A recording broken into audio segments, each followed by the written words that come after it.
Aloha. Welcome to the JWLI's Women's Leadership Global Summit, Transforming Crisis into Opportunity. The Japanese Women's Leadership Initiative is honored to host this summit here in Hawaii with the East-West Center. We gather here as we face global crisis, COVID, natural disasters, economic and political unrest, or racial tension. This global summit, however, is on an uplifting, hopeful note, with our speakers highlighting crises that were turned into opportunity by women's leadership. We're excited to be joined by you today, in person and virtually, as we build and strengthen our global network of women leaders who support each other and lead positive social change in the world. Has anyone counted how many times I said women already? Anyone? 4 times. So this summit is all about women, but women's leadership cannot be achieved without our allies. We are very pleased to see men in the audience. Thank you so much for joining us. My name is Kozu Sawame. I'm the Director of Japan Program at the Fish Family Foundation, and I'm in charge of JWLI, and I will serve as your MC today. The JWLI, thank you. The Japanese Women's Leadership Initiative is an executive women's leadership program started by Atsuko Fish in 2006 and grew to now include 150 alumni for women leaders. And thank you. And 37 of them have flown all the way from Japan to be here with you today. And can those 37 women stand up so we know who you are?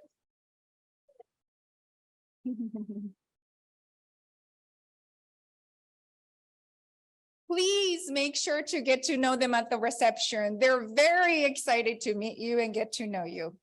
And I would like also to recognize our distinguished guests joining us today, former U.S. Representative and State Senator Colleen Hanabusa, Leslie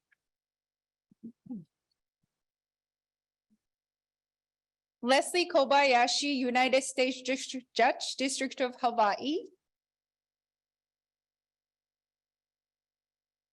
and former First Lady Dawn Amano-Ige,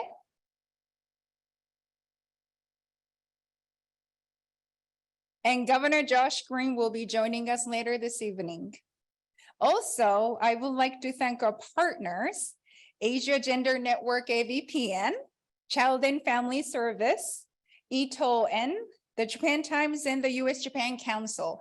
Thank you for your support and partnership.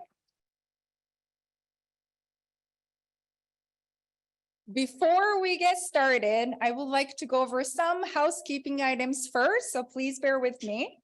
For those of us here in person, for everyone's safety, face masks are required, except while you're eating and drinking, which comes later in the reception.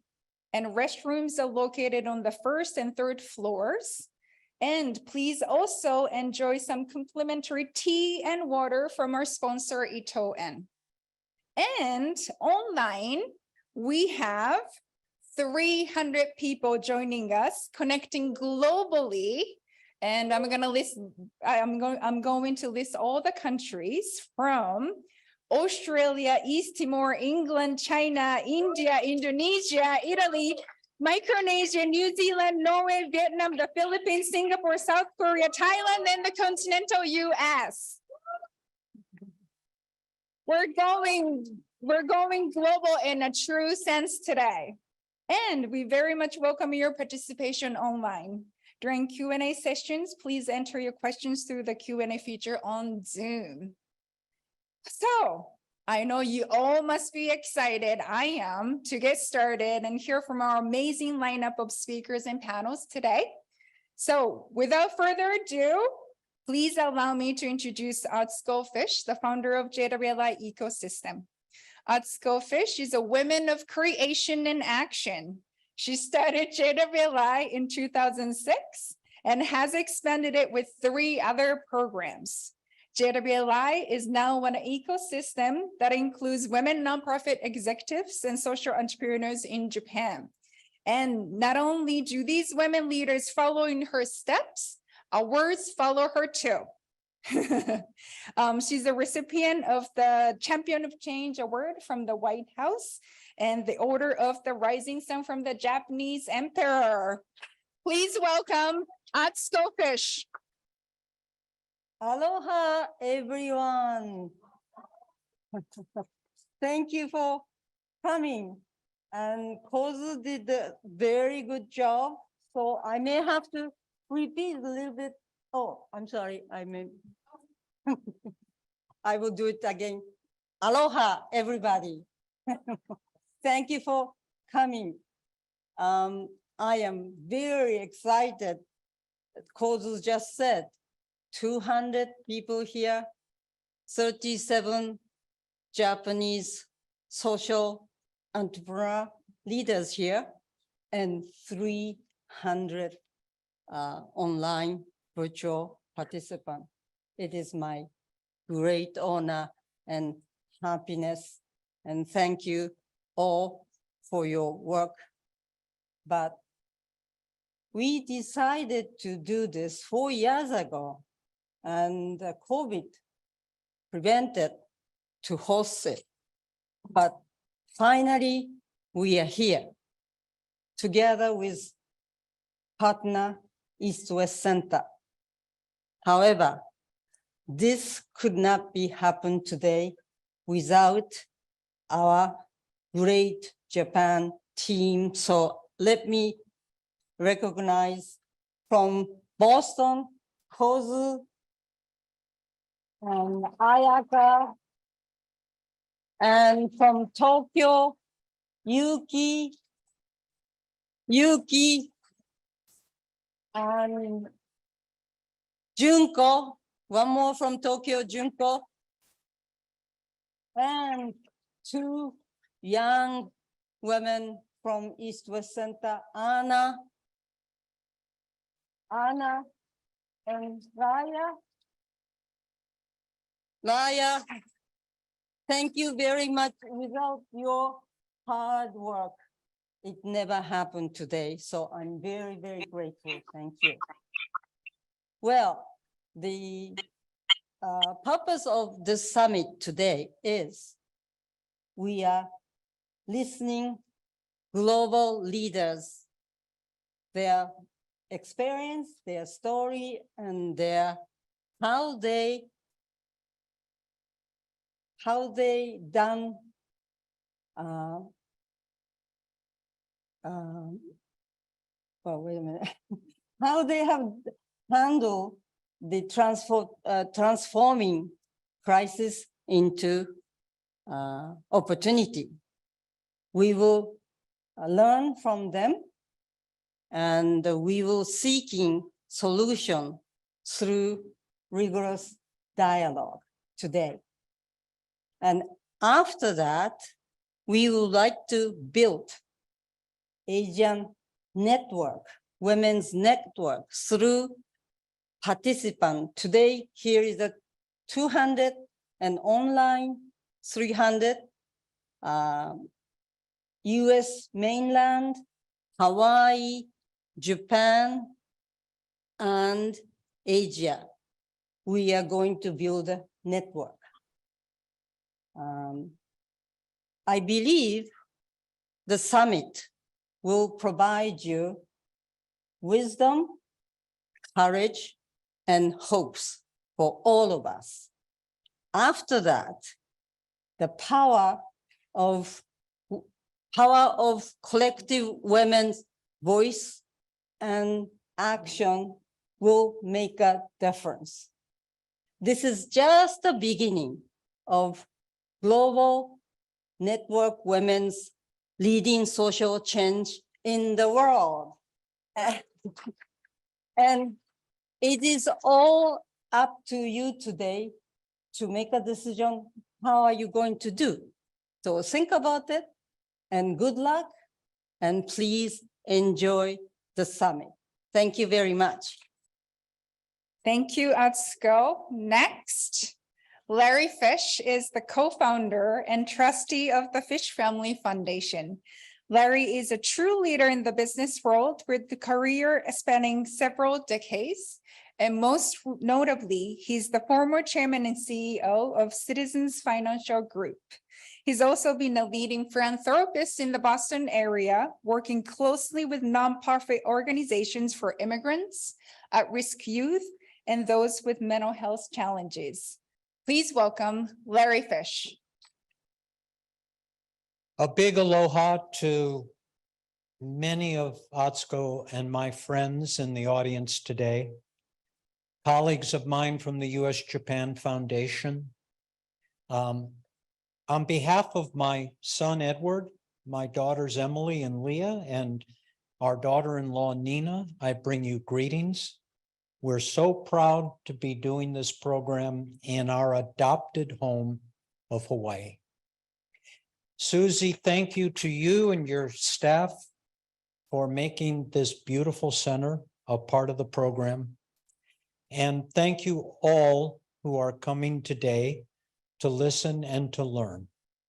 And most of all, thank you to the 37 social entrepreneurs from Japan who are making a difference every day in areas like immigration, food security, homelessness, abuse, mental health. I could go on and on. You'll have a chance to meet these wonderful ladies. They're making a tremendous difference in Japan. And we are playing a small role in empowering them and the work that they do. So welcome, everybody. Thank you. Thank you, Larry. Now, let us start the keynote session and allow me to introduce three speakers. Former First Lady Dawn Amano-Ige is of course well known to the locals in the audience, but for those of us not from these islands, Dawn Amano-Ige served as the First Lady of Hawaii during her husband, Governor David Ige's term from 2014 to 2022. She's a strong advocate of early childhood education, literacy, and global education. Prior to her role as First Lady, she worked in business, public relations, and was an elementary school teacher and vice principal. Our keynote speaker is Suzanne Vares-Lum, who's been the president of the East-West Center just for over a year now. Susie, as she likes to be called, is the first woman and native Hawaiian to be chosen for this role since the establishment of the center. As a retired Major General with 34 years of service, President Susie has held key roles addressing national security challenges in the region, and she has decades of executive leadership and planning experience. She is a 2017 Ellis Island Medal of Honor awardee, and her most recent recognition is the 2023 Girl Scouts of Hawaii Women of Distinction Award. We're honored to have her today as she managed crises at the highest level and broke ceilings throughout her distinguished career. Last but not least, Yasu Yamakawa. Yasu wears many hats: an entrepreneur, a president of CIC Japan, which is a leading ecosystem and incubator for startups and entrepreneurs in Japan, and a professor of entrepreneurship at Babson College, a school that's been ranked as the best MBA for entrepreneurship for nearly 30 years. But to us all at JWLI, he's an invaluable ally. In addition to his expertise and insights and entrepreneurship, his approach to failure has shifted our mindsets as a chance to grow and learn. Yasu is the facilitator for Q&A and plans to bring some action to the audience. So please be ready with your questions. First, please welcome former First Lady Dawn Amano-Ige. President Suzanne Vares-Lum, Mr. and Mrs. Fish, distinguished guests, and to the participants of this year's Japanese Women's Leadership Institute Summit, and to all of you, welcome and aloha. little bit louder. Let's hear aloha. This is an exciting summit. Aloha. That's more like it. It is a pleasure to be here and to welcome you to Hawaii for the JWLI Summit on Transforming Crisis into Opportunity. I'm excited to be here as your work during this summit will further enhance your networks as well as develop leadership and entrepreneurial skills that will strengthen your communities. Summits like these are critical in building global networks among women who can bring about change. And I want to thank Atsuko and Larry Fish and the Fish Family Foundation and the East-West Center for bringing this program to Hawaii. I know all of you will be hard at work this week, but I hope you will be able to enjoy and experience the culture of Hawaii. We are proud to be able to share the aloha spirit and hospitality with you. Hawaii's unique geographic location, cultural diversity, and educational facilities such as the East-West Center make our island community the crossroads in the Pacific in areas of leadership, economics, and education. Hawaii's history also exemplifies the strength of women. Over 100 years ago, Hawaii's early monarchy, including Queen Liliuokalani, Queen Kapiolani, and Queen Emma, led Hawaii during periods which were turbulent and defining. They all overcame the extraordinary to establish legacies that continue to serve as a foundation for our community, particularly in the areas of social welfare, education, and healthcare. So it's fitting that Hawaii is a place for these kinds of conversations. I believe we are at a critical juncture for women leaders in Japan and Hawaii and throughout the world. So how can we garner the power that women have to offer? I believe the great equalizer is educational opportunities like today, where we build knowledge, skills, and self-confidence to overcome inequities that may be before us. And then most importantly, to take the next step in developing action plans that serve as roadmaps for implementation. Education has always been part of my life as a student, as a mother of 2 daughters and a son, as a teacher and public school administrator. And it was here at the University of Hawaii that I developed my interest in leadership and education. Since then, I have learned much.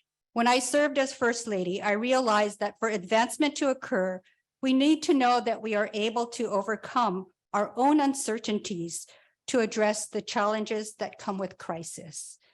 And each and every one of us have been through crisis with the COVID-19 pandemic. We all had to change the way we work, communicate, and live. In crisis, I learned, like many of you, the value of technology. And with virtual communications, distance was no longer a barrier. Time differences, especially between here and Japan, was a big challenge, but distance does not prevent us from moving forward. So I combined my interest in literacy and last year worked with Hiroshima and Okinawa prefectural governments to develop the first sister library relationship between Hawaii State Library and the Hiroshima and Okinawa prefectural libraries. The agreements were officially signed by the governors of Hawaii, Okinawa, and Hiroshima during formal ceremonies in Japan. The program includes annual exchange of children's books that are written by local authors from each area, and we're on topics of culture, sustainability, and each area's history. As part of the exchange, visiting librarians can visit the area libraries, and virtual meetings will be held throughout the year to share ideas about improving literacy in their areas. It is my hope that this program contributes to cultural understanding and appreciation between Japan and Hawaii and among our young children.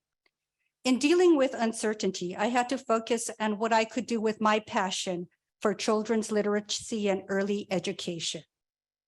One of the lessons I learned is the value of partnerships. For this program, I brought together librarians, cultural groups, and government officials to establish a firm and enduring foundation for this program. Without the partners, programs like these cannot happen. It was apparent that the power of technology connected us to keep us going, but we must not forget that on a global level, the gender gap to digital access still persists. Today will be part of many discussions between women leaders in Japan, Hawaii, and from around the globe. In furthering your initiatives, you will be continuing the work that is much needed to close the gender gap that exists today. To begin this afternoon's session, I would like to introduce one of those remarkable leaders we have, and she is this afternoon's keynote speaker. Suzanne, or Susie as we all call her, Puanani Vares-Lum, took office as president of the East-West Center in January 2022. She is the first woman and Native Hawaiian to be chosen for this role. And in the short time she has been in her position, she impressively led the organization into developing a multi-year strategic plan, which is now being implemented. She is a retired Major General with 34 years of service. Susie has held key roles in addressing national security challenges in the region. She brings executive leadership and planning experience spanning the past several decades, culminating in 5 years serving and advising the most senior officials at the U.S. Indo-Pacific Command. After her retirement and prior to her position at the East-West Center, she formed the Vares-Lum Indo-Pacific consulting firm to provide consulting and advising on regional issues. She advocated on Indo-Pacific issues and led collaborative initiatives in the region. Last September, she served on a panel at the U.S. Pacific Island Country Summit with the United States Secretary of State, Anthony Blinken, and we're so proud of her for being part of that. As a community leader, Susie serves on a variety of nonprofit boards, including the American Red Cross, Pacific Island Region, Pacific and Asian Affairs Council, and the Pacific International Center for High Technology. She received her Bachelor's of Arts degree in journalism, something I like to say we have in common, and her Master of Education and Teaching, both here from the University of Hawaii at Manoa. She is a graduate of the U.S. Army War College and earned a Master of Strategic Studies degree in 2011.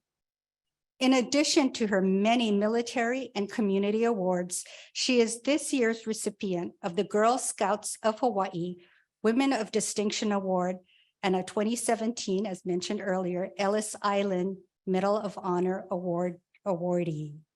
So it is my honor and true pleasure to introduce you to President Suzanne Vares-Lum.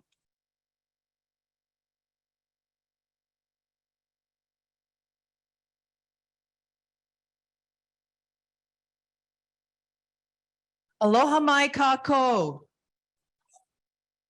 What a thrill it is to be here. And thank you so much, First Lady. You know, she has been also a member of our board and has been spearheading a lot of wonderful educational initiatives and encouraging us to do that. So thank you so much, Atsuko-san and Larry-san, and of course to all of our recipients of the JWLI. It's wonderful to have you all here, and all of you from across the region and around the world.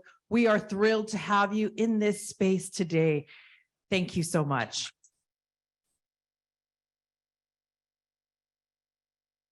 I also want to acknowledge our home here in Hawaii, as the First Lady said, here in Manoa, the home of our ancestors, the Kanaka Maoli Native Hawaiian who have stewarded the lands here for generations, right here along Manoa Stream, in these wonderful communities that have fed and taken care of generations of people. And of those communities, 50% were women. That's a fact. No matter where you go, they've taken care of people throughout history.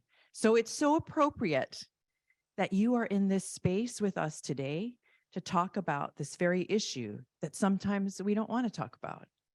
The role that women have and how we have turned crisis into opportunity. And we are in a time when we see a lot of concerns about crisis here in the Indo-Pacific. We talk about climate change as the #1 existential threat, the geopolitical strategic competition that's happening. We see conflicts around the world. We worry coming out of a pandemic about our own economies. Will there be enough food, water, educational opportunities for our kids and generations to come? But I'll tell you that amidst those crises, we have an opportunity today because of many of you, all of you. I look in this audience and I can name each and every one amazing men and women who are here today who've done extraordinary things. I mean, we could have a field of stories just by telling your story. So I'm very excited today to share with you a few people who have inspired me. But before I do that, I want to talk a little bit about the East West Center. Don't worry, I'm not going to give you a huge strategic briefing. Probably worried, oh no, she's going to talk about her strategic plan. But I got to say something about this strategic plan. Is the last one supporting good governance? I want to talk about that because under that is not only free and open information and journalism, but it's also about supporting women's leadership and empowerment. Because we know that good governance and societies that are free, fair, and open have equal opportunities for women. You just got to look at the list. You don't need to be a scientist. You can look at the list and see that those countries where you have struggles, opportunities for women are not there. You know, those who do well and thrive, opportunities for women are there. So it's very clear that this is an important part of our strategy. So we're excited to have this event here today. I also want to talk about, the vision here of the East West Center. So we're standing here and you're probably wondering, what is this object here? This is actually an abstract heart, pu'uvai, heart. What makes sense that this would be a heart, a place where East and West could come together. The vision really of those who created this place of the East-West Center in 1960, when President Eisenhower signed the authorization to establish this place where East and West could come together. Senator Lyndon Johnson and our own Hawaii's Senator Daniel K. Inouye, if you came in the airport, that's named after him as well, ushered this place because it was very clear that we needed to have events like today from all around the world to be at the heart to discuss the key critical issues. So that's why you see this pu'uvai here. You know, this vision has brought about 70,000 alumni from all around the world, 53 chapters. And in Japan alone, we have 9,000 alumni from Japan since 1960. And I've got to say that our forefathers, or those who established this, were very diligent in the way that they created this. If you notice this picture in the early years, there was and yes, everyone dressed like this around the East-West Center in 1960, because that's just how it was. You wore gloves and nice shoes, but you'll see the equal amount of men and women. That's very visionary for 1960, I must say. To say, so many of them, these women from many of your countries, had PhDs, went on to do some extraordinary things. In fact, when I was in Tokyo in October for the US-Japan Council meeting, I met our alumni, and one of them was here in like early 1963. And she went about brought Broadway shows and translated them so people in Japan could enjoy them. But she came all that way to come and see me to say thank you to these kinds of programs. So it's not just about me, it's about what I represent, what we all do, that these programs make a difference in people's lives. You know, when I think about women alumni, you can see here this picture. We have the first female president of the Marshall Islands on the bottom right. That's Senator Hilda Heine, also on our board. And you'll also see in there several other alumni, distinguished alumni from Japan, and we have many from many of your countries. But I just wanted to point out for our special guest today, Ambassador Kazuko Shiraishi, Ambassador in charge of Arctic Affairs, Ministry of Foreign Affairs, Government of Japan. Ms. Haruko Watanabe, Vice President, the Foreign Correspondents Club of Japan. Ms. Junko Chano, Executive Director, Sasakawa Peace Foundation. just some sampling of the amazing women who are alumni and who are from Japan. But I want to mention something that Miss Haruko Watanabe said. She said, quote, being a woman born in Japan at a time when there were still many taboos surrounding the role of women in society, I achieved what I did, mostly due to the support of the male decision makers, professionals, and other helping hands. So we heard that allies that Atsuko said.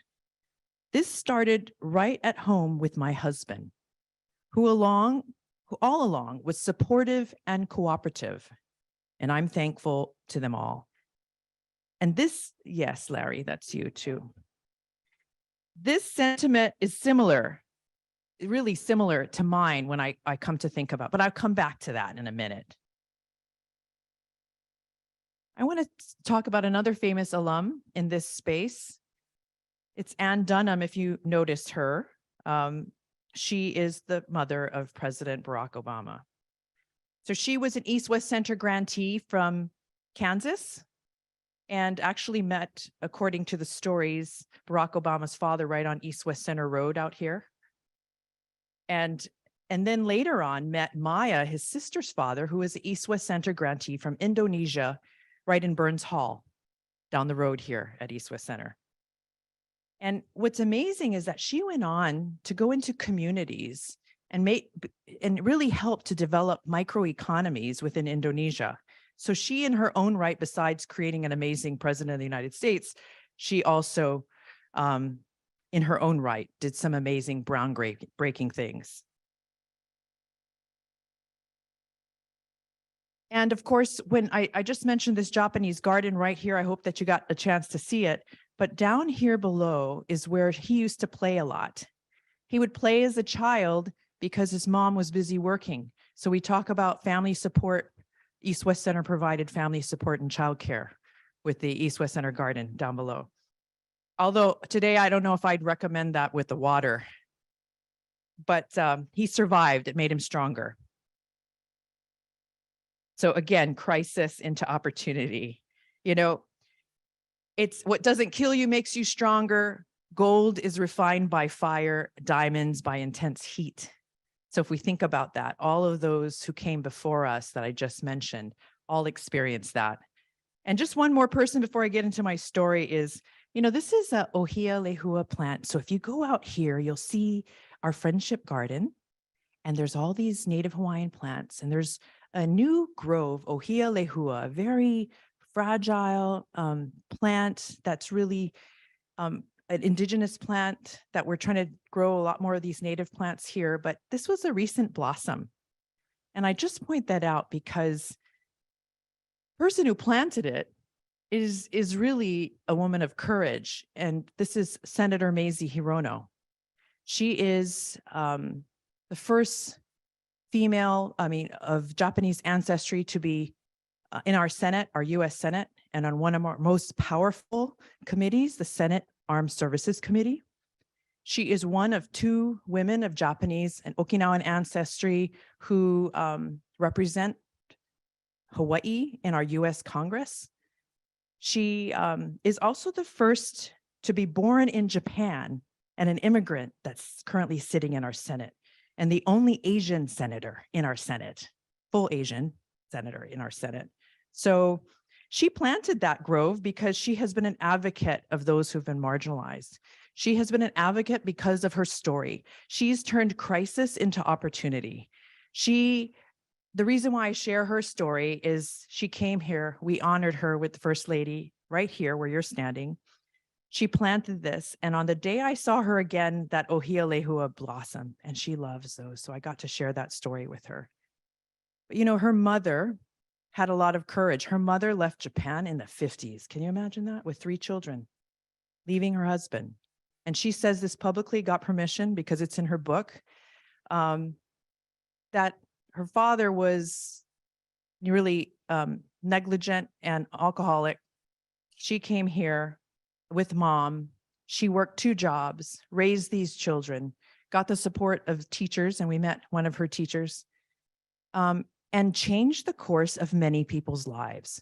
She is definitely a woman of courage. And I was really inspired by her book, Heart of Fire. And it's a fascinating book. And don't worry, I'm not promoting her book I'm just saying that it is wonderful. If you want to get inspired, I'd recommend reading it. It shows how she has broken barriers, how she has overcome and turned crisis into opportunity.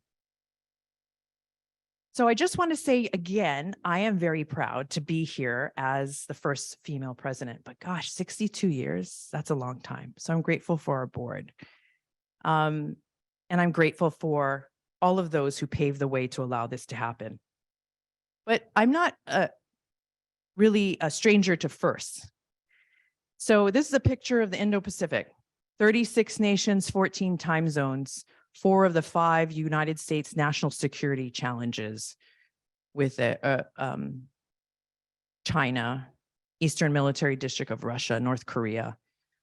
You know, terrorism as well as more natural disasters occur in this region than any other place. And I share this that, you know, I was the first female at Indo-Pacific Command to be a deputy commander, acting deputy commander. You can see that picture right there that's covering Hawaii. And yes, that's General Minahan that was in the press, the 4-star that's in there. You might notice his face, but Admiral Davidson was my boss. But you notice they're all men. When I got into that job, by the way, it was fascinating because I was the first one sitting in that job, a predecessor said, I'm not sure how Asian countries will react to you being in that job. Having to deal with general officers from Malaysia, Indonesia, Bangladesh, Japan, how would they react to you? And I said, you know, made me doubt, right? When someone puts that question of doubt in your mind, you're like, gosh, I don't know. I wonder how they will react. But I'm happy to say that of all these countries, you kind of see some of the bilateral, they're small, but bilateral pictures out all over the region, that they were very open because they were expecting to see this tall guy maybe coming up with stars on his shoulder, and they saw me, right? Sometimes they would actually go to my assistant and they'd say, no, it's her. So I learned to walk out of there with a lot more confidence. And then they started coming. If you walk out there like you're Angela Merkel or something, then people, or the Tokyo governor, walk out like you're confident, then people will start to come to you. But I was happy to say that I had no issue. In fact, many of these men would say, we're proud to see you in this job. And sometimes they would tell me things that they wouldn't tell a man, like how upset they are with the United States. Very upset. I don't know how you can talk to me about human rights when you've got X, Y, and Z. So it actually opened the door for many of these countries. So that gave me a lot of confidence after my first several engagements. And, you know, it's not unusual that I've been in a room, like probably many of you, where you're the only woman in the room. And after a while, I didn't notice until someone pointed it out. In fact, there was a general officer from Korea, and he came up to me and he said, you know, I want you to know that how I feel when I walk into a room full of Americans. It's how you feel when you walk into a room full of men. And I said, oh, that's interesting, because I never thought about it anymore after 34 years. But I got to say, in the beginning, I did. And that's why I share this story, that sometimes when we're starting out, we think, I'm the only one here. I don't know how, especially women in STEM or women in areas where you don't have a lot of female representation. But that's where the male allies come in. So how did I get there after 34 years? It really started with a lot of male allies. And you'll see this picture. One's Japan on the bottom, the other one's Indo-PACOM, and the other one's at Washington, D.C. But you can pick out the women, and I know you can't see it very well, but they're mostly men. But a lot of these men are my friends. They're my allies, they're my network. They're the ones that back me up when I need help or sponsor and say, you can do it, you can do it, you go do it, Susie. That's the difference. So it's not like it's a insurmountable obstacle. It can be done. You can turn what seems to be a challenging moment into an opportunity. You know, when I started off, and my first duty station was in Germany, when there was an East and West Germany, and some of you weren't born. East and West, yes. And I went into my first unit, and it was division artillery. I said, are you kidding me? That means that equals mostly men. I thought I was an intelligence officer going into a unit that's mixed. And then being from Hawaii, everybody thinks you just dance hula and surf and play, you know, and are you going to come on time? So I made sure I did. And it was that opportunity, though, that paved the way. So what did I do? You know, I like to say that in every moment I worked hard. You feel like you got to work harder because you're the first. You can't let your gender down, right? Can't let Hawaii down. You've got to work harder. You got to work smarter. And but after a while, I began to build those allies, those people who relied on me, and those were guys. And they said, "Well, Susie can do it. You can do it." And then I learned to really learn to be a part of the team, not to make myself stand out so much, but to really know that together we're stronger, and it's not me as an individual. And I also learned, even though you got great people, you also got those people who are the naysayers. They stand there and they tell you what you can't do, why you shouldn't be there.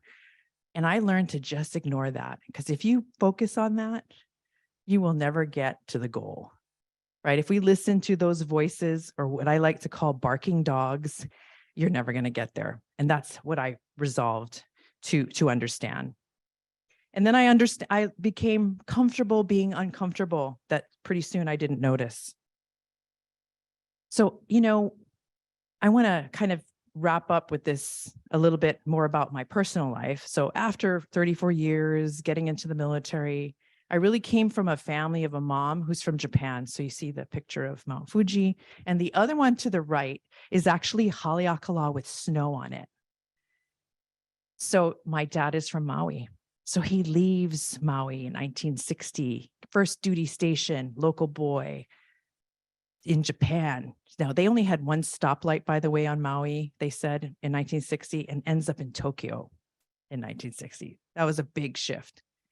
My mom, post-World War II, you know, everybody's getting out of the economy.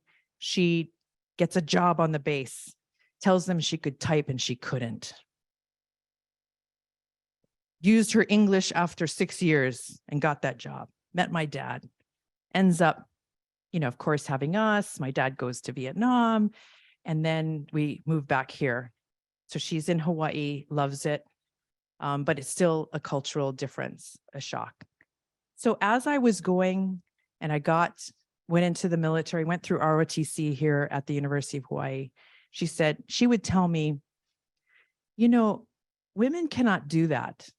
And when I went to airborne school, jumping out of airplanes, she said, women cannot do that because women are not able to do that. I mean, that's how she said. But I got more to this story. Then later on, I got promoted to colonel. She's like, oh, gambate ne. Good. Got promoted to general. Oh, gambate ne. And then, you know, it started to change. And then she went back to school later in life and became a certified nursing assistant, learning English, really practicing. And then when I went to Iraq, she said, very concerned, but she knew I could do it. She said, gambate ne. So pretty soon I started to see a change in my own mom, who grew up in that circumstance that you heard one of the alumni mention earlier. In a Japan in the 1940s, that was much different than the Japan today. And I see this change that she gave to me. And I just share that because over time, we might have a certain way of thinking, and then we can shift and change. And that's very much, it has inspired me. You know, when I think about the globe, that story, the globe today, the fact that people can change, the way we think can change. But when we look at the global gender gap report that came out by the World Economic Forum last year, you know, they looked at 146 countries. And the percentage of the gender gap is about 68%, meaning that's going to take 130 years to find full parity, 132 years. You know, when we look at the gap of educational attainment, just some examples. I thought I'd use United States and Japan. United States is at 51 out of 146, but we're going to get better with the focus on education. And Japan is 14, so fairly high on educational attainment in Japan. But when we look at economic gap, the United States is pretty high. It's 27%, 27th on the list of 146, and Japan is 116. So there's a huge economic gap despite the fact that you have very highly educated. So that's an interesting question as to why. What can we do? What can we do together to make sure our futures look differently? And I think that is exactly what these partnerships are trying to do to change that gap. So, you know, when I think about what we do now, I want to leave you with this thought. There's a saying in Hawaii called kulia ikanu'u, strive for the summit. So you saw the summit of Mount Fuji, the summit of Haleakala. You know, it looks beautiful from a distance, but when you get close up, the roads are like this. I mean, and some of you maybe hiked Mount Fuji. Is it easy? No, it's not. If you're really going to hike, not the tourist part. And there's a lot of obstacles in the way. There's twists and turns, and sometimes no entry. I'm sorry, it's blocked. But, you know, and sometimes you'll fall down, but you have to get back up and not give up. And sometimes you need someone else to give you a hand and pull you up. Sometimes you need someone to show you the way to get to that summit. I just thought about that, Atsuko, to get to that summit, right? And not give up. So never quit. Kulia ikanu'u. Gambate ne. I think it's question time.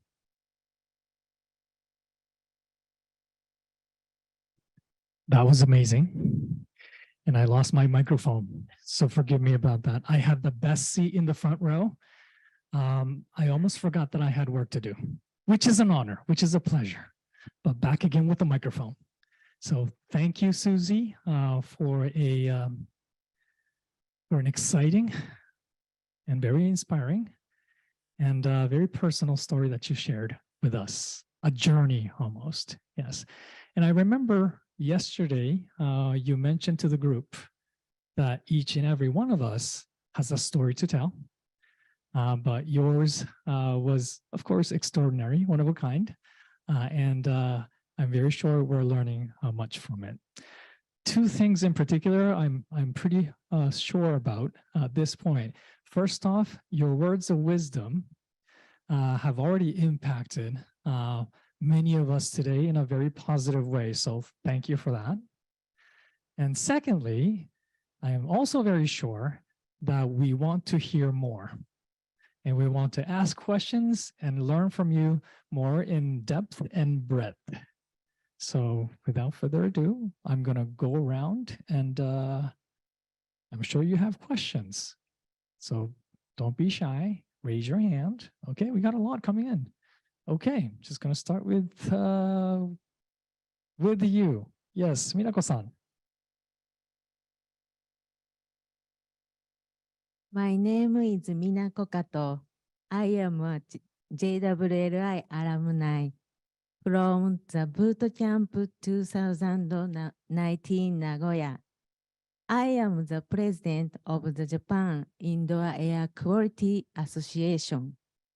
Our association is one of a few organizations in Japan that determine indoor air quality, which is very important right now in post-COVID. Thank you very much for your great speech. I learned a lot.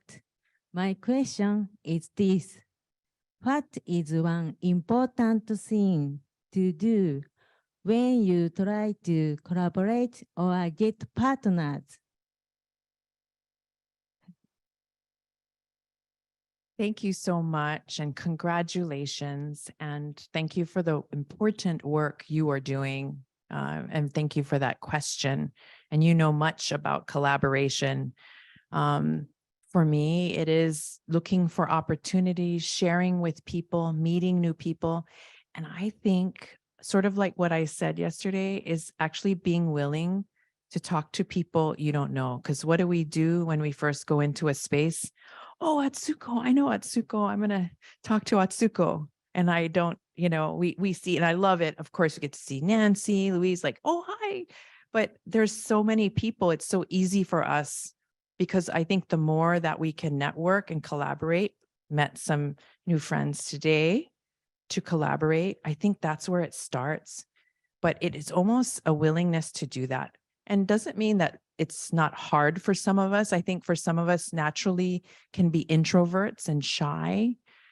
But once you open that door, it's exciting. It's full of opportunities. And sometimes you need the help of friends to do that. So I do try to take advantage of opportunities, and I'm trying to think about who I can collaborate. And I ask advice from friends, and the First Lady has been great. Like, have you thought about doing X, Y, and Z? Getting advice from other people as well.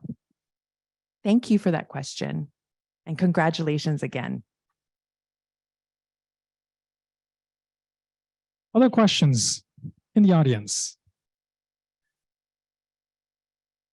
Okay, let me go to you. Hello, my name is Hitomi. I'm originally from Japan, but I live on the island now. Beautiful Oahu. Thank you very much for the story, Susie.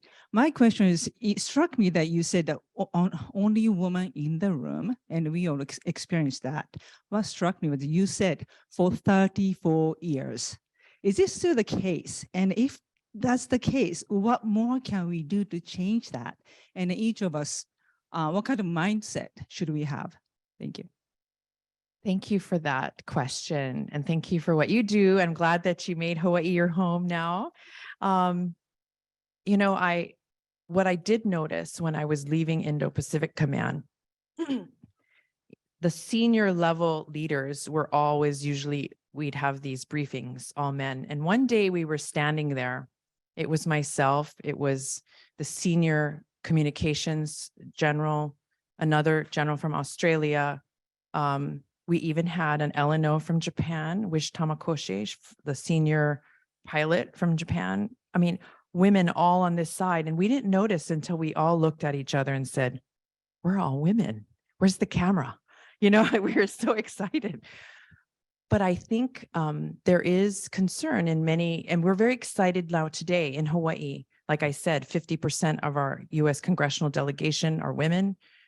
Senior infrastructure leaders here in Hawaii. I was just talking to the First Lady about that. We have Ann Tiranishi, American Savings Bank, Hawaiian Electric that powers all electricity for us and our strategic assets like Indo-Pacific Command is Shelly Kimura. We have Hawaiian Telecom, our gas company. So this is areas that have been traditionally male dominated. And yet in Hawaii, they're all women, and they're not older women like me. They're younger women in their 40s running these companies. And, I think a lot of that has been before that. Hawaiian Electric Industries was Connie Lau. She was leading, and she, I believe, helped to mentor as well as men mentoring other women and giving them an opportunity. I think that kind of mentorship and sponsorship has to continue if we want to make that change. We see it here in Hawaii, and I hope that we can share how we've been doing it here. And we were having that conversation about what is it about Hawaii that allows that to happen here? The openness to see the common humanity instead of saying, well, we're going to only have a man in there or a woman in there. No, how about this human in there who's awesome? So if I look at people in that way, but it's the change of mindset that I think we have to share, that we can share here, our mana and energy in Hawaii with the rest of the world. Thank you.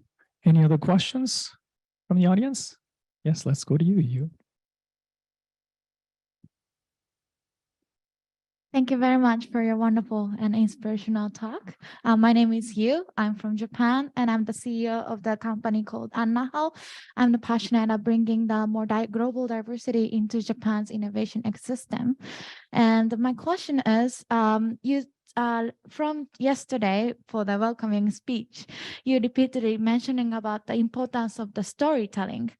And actually, from your bio, like a general, major general of the U.S. Army, it's more like a powerful leadership using like a, you do this, or like the strong command or strong order. So storytelling is kind of, for me, is like an opposite concept.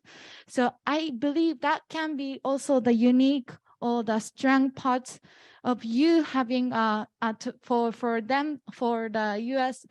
Army to have you as a leader, and that is your uniqueness of a leadership in the so much male dominant team. So why you think the storytelling is the key, and how you exercise that power of the storytelling in your leadership in the 34 years of your services? I'd like to know like what impacts on the many male leading team, how that impacting to communicate or create a more powerful team. Thank you. Thank you for what you're doing, and congratulations as well in your position as a CEO. That's wonderful. I think leadership and storytelling, I mean, there are preconceived notions on what's good leadership, whether you're in the military, whether you're a CEO, whether you're in East-West Center or any kind of industry. That leadership, I think, is powerful when there is a part of the storytelling, because then you understand, you have empathy, compassion. And I don't think that's weakness. I think that's strength. And I think some of the best leaders, even in the military, whether you're a man or a woman, that those best leaders, you might have male attributes you think of just telling people, but those are probably not the most effective leaders. The most effective leaders are the ones that can inspire, persuade, or hear and listen, get the ideas from those who they work for or work for them. I mean, those are the best leaders that I've worked for, and they were men. Now, you always have those onesies and twosies that decide that maybe if I just tell you, it's going to happen. But if you have to force someone to give their 100%, you're not going to get 100%. But if you inspire someone to get 100% from a story, then you're going to get 110. So it's going to be, if that's such a thing, on 110. I know people say there's no such thing as 110, but there is. Thank you very much. Thank you for the question. And if I may add a little bit, can you articulate a little more on the decision making? So she was touching on the leadership styles, but in terms of decision making, touching on the military, probably more top down versus nonprofit, which might be more bottom up, and the pandemic happening. Has there been any impact on how you make decisions in your style? Does it conflict or does it go together? If you could elaborate a little more on that. Well, thank you for that. And, I appreciate that on decision-making, leadership, because they're tied together, right? Those decisions that impact people. And it may seem like the military does that, but there actually is called a military decision-making process that includes a collective, believe it or not. And it's that process of things like, what are my facts? What are assumptions? But I gain that from the collective. And in its time and place, right? When you have time to do that, what are the possibilities? What are the possible, they say, courses of action? How do I weigh that? By what criteria? Is it feasible? Can I execute it? Do I have the resources? But you don't get that from the leader. You get that from the team. I've brought that at the East-West Center, but with the breadth of experience that we have at the East-West Center, if you don't use the knowledge of these amazing people and their experiences, you're losing the richness, right? It's like driving your car on empty. You've got to do it with the full power behind you, and that's the people. And any leader, I think, in any organization, it may seem like it's unique to nonprofit, but I would say that in a hierarchical type institution, they run better. And I think that's the uniqueness of democratic institutions. You know, democracy, like if you look at, I use the example of Putin, right? He lost like 11 generals in the first month. Well, why? Because it's very hierarchical, right? You don't teach people how to have initiative, how to have good judgment on your own. How do you inspire people to be independent? But instead, they have to stand there. That's a very hierarchical.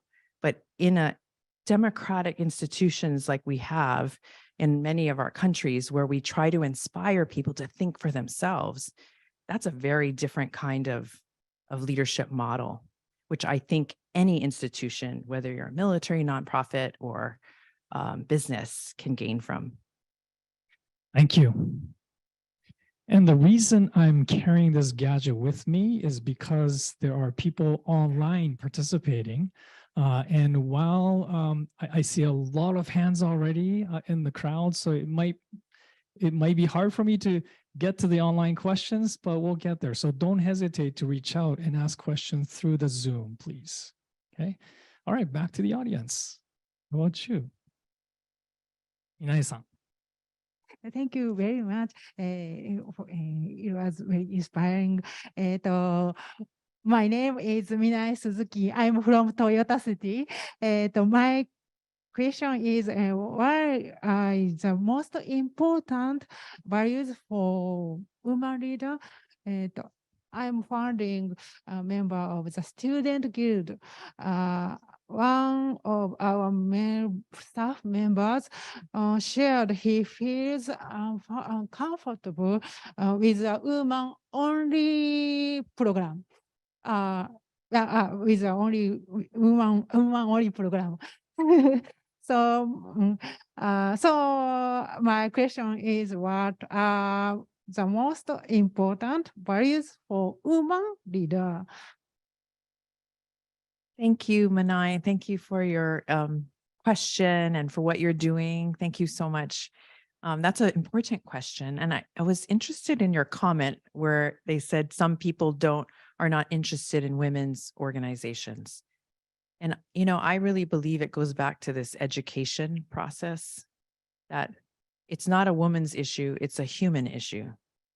That going back to any society, if you want it to function well, I think sharing the story, this is going to be a collective effort, right? I don't think it can be you alone. And that's why I'm excited that it's part of our strategy. I'm excited about what you're doing, because I think each and every one of us have to do it, because people have this preconceived notion of, oh, it's a women's event. Oh, and why? Why is there such a, well, I say, actually, no, it's a human event that is addressing the 50% that often doesn't get looked at. And when you change it, but sometimes coming from women alone, it cannot. That's why I appreciate the men in the audience, because it has to be the allies as well. It cannot be alone, because it is a human issue that and then they have to see the value, that it's not just the right thing to do, it's the smart thing to do, right? That you benefit by women thriving. Societies benefit by women thriving. Again, if you just look at those that are not, you know, I got to say that we've got our own, you know, one of our research fellows here, she was the former minister of justice from Afghanistan. She's Dr. Adeli. She's standing right there. I just want to point her out. Thank you, Dr. Adeli, for being willing to stand. You know, she was extracted out of Afghanistan, Pakistan, and all the way here. So, Minister of Justice on women's issues. Now, if you look at the economic gap, it's on the bottom right now. She's watching everything they've built up implode. Economic instability, all the things that go wrong. Well, what's the one thing that's wrong? Is no education for women, mistreatment for women. I mean, you don't have to be a scientist to figure out that if you don't take care of the health of your entire society, that's 50% women, we are all not going to thrive. So convincing people that even in business, they show you that board members, when you've got enough women on boards, those companies do better. The statistics are there, but it's almost like we have to be willing to educate on that. But in the meantime, you find allies, other guys that will speak up. And I think that's important. But thank you for that question. It's an important question. Thank you. And if I may add once again, we did talk about describing yourself in one word. And since you touched on the value, I just wanted to add an extra question about any keywords, any factors that represent you or the values you highly respect. Can you give us some keywords for us to take away? I think of honor, integrity in everything that we do. Because while there are people out there who are not showing those very important things, that's what we're missing sometimes, is that I have integrity, honor, which means I work hard, which means I respect people, which means I am willing to collaborate and I'm willing to admit when I don't know it. I don't know the answers. That's why I go and collaborate. And then I'm willing to give credit where it's due, the people who work hard. And being a leader, because many of you are, is that we lift up the people who work for us, and that's honorable. That's having integrity. And I know those are two words, but. Thank you. Integrity and honor. Okay. All right. I just realized there's been a lot of questions from the online participants. So let me read, get started reading from one of them. I was encouraged by your speech. Thank you. As you know, in Japan, the very concept of women's rights and gender equality has been met with backlash from some male chauvinists. Female leaders who support women in Japan are being harassed by some of them. And I run an NPO that supports single parent families. I have also been slandered by some male chauvinists. So there is a saying in Japan that a nail that stands will be hammered down. So maybe a tall poppy syndrome, maybe. Have you ever suffered from gossip or slander from others? How should we respond when we face unjustified accusations? Thank you for that. And thank you for sharing what's happening in your world. And, I have encountered, especially early on, when women were just breaking through in certain areas. But it goes back to not listening to those voices, but not being deterred, because it's from the action by doing, examples and allies. I remember there was someone who would always say these things to me, but when, they see me with certain people who are our allies, like, oh, you know him, like a senior leader who is a spokesperson. And I've got to say, I had an event planned on women's issues, but the minute I brought my boss, like Admiral Davidson, to come and speak at this women's event, oh, now they all wanted to come. I mean, that was a big difference. What do you mean the Indo-PACOM commander is going to talk about women, peace, and security? Yes. Or Admiral Harris, the first Japanese American commander of the most consequential command.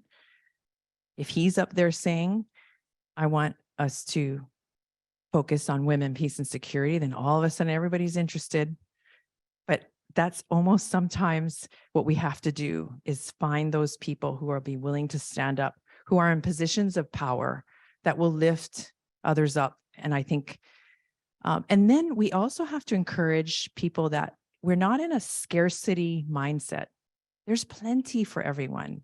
Because sometimes in certain countries, right, you're hearing this backlash. Well, women's rights taking away jobs from men. Well, no, there's plenty of jobs. There's a lot of opportunity. It's a scarcity mindset instead of abundance mindset. There's enough. In fact, it will make you better. It's not a threat, because that's often what it is, right? Why would you silence women in Afghanistan? Because it's a threat. It's a threat to my existence. It's a threat to my way of life. But actually, no, you'd actually have great food, beautiful things. Actually, if you included women in Afghanistan, right? Things could be wonderful. You could have parties and people would enjoy themselves. Why wouldn't you want that? It's just this mindset that has to change, but I think it takes all of us. Thank you. And once again, if I may add, I'm a firm believer that failure is good. I teach a class on failure is good. But in terms of the context, a Japanese cultural context, we are told to embrace failure, but we're having a hard time. But embracing failure is one of the main characteristics of a great leader. So we were hoping that if you could share some of your setbacks, something very serious to something very funny, so that we all can feel that failure can be good, and that's part of being a great leader. Yeah, I think, failure, I had a boss in that first job in Germany, and his first comment to me was, if you don't fail, that means you've done absolutely nothing here. I was just a lieutenant, because you're too afraid to try.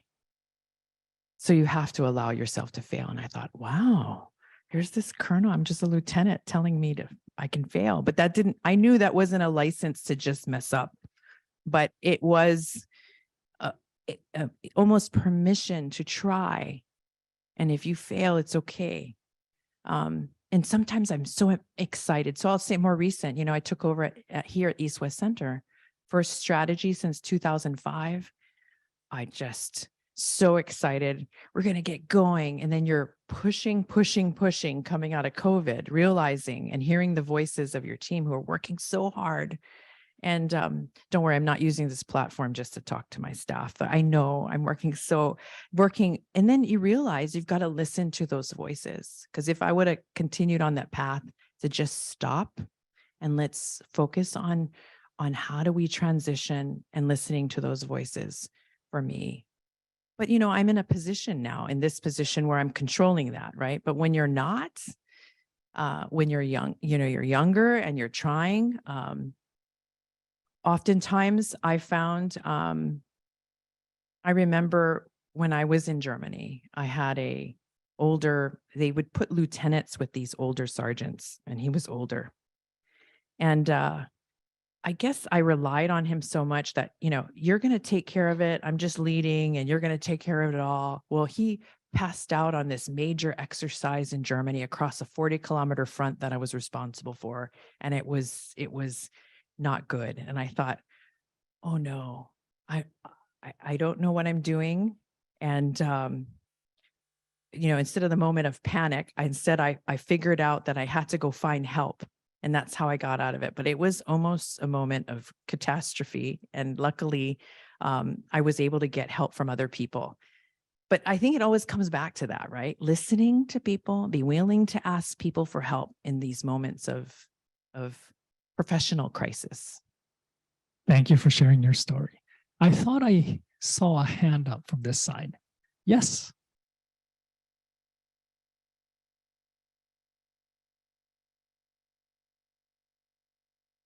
Thank you so much for your inspirational speech. Yeah, I'm Yuka, and JWLI fellow in Boston last year.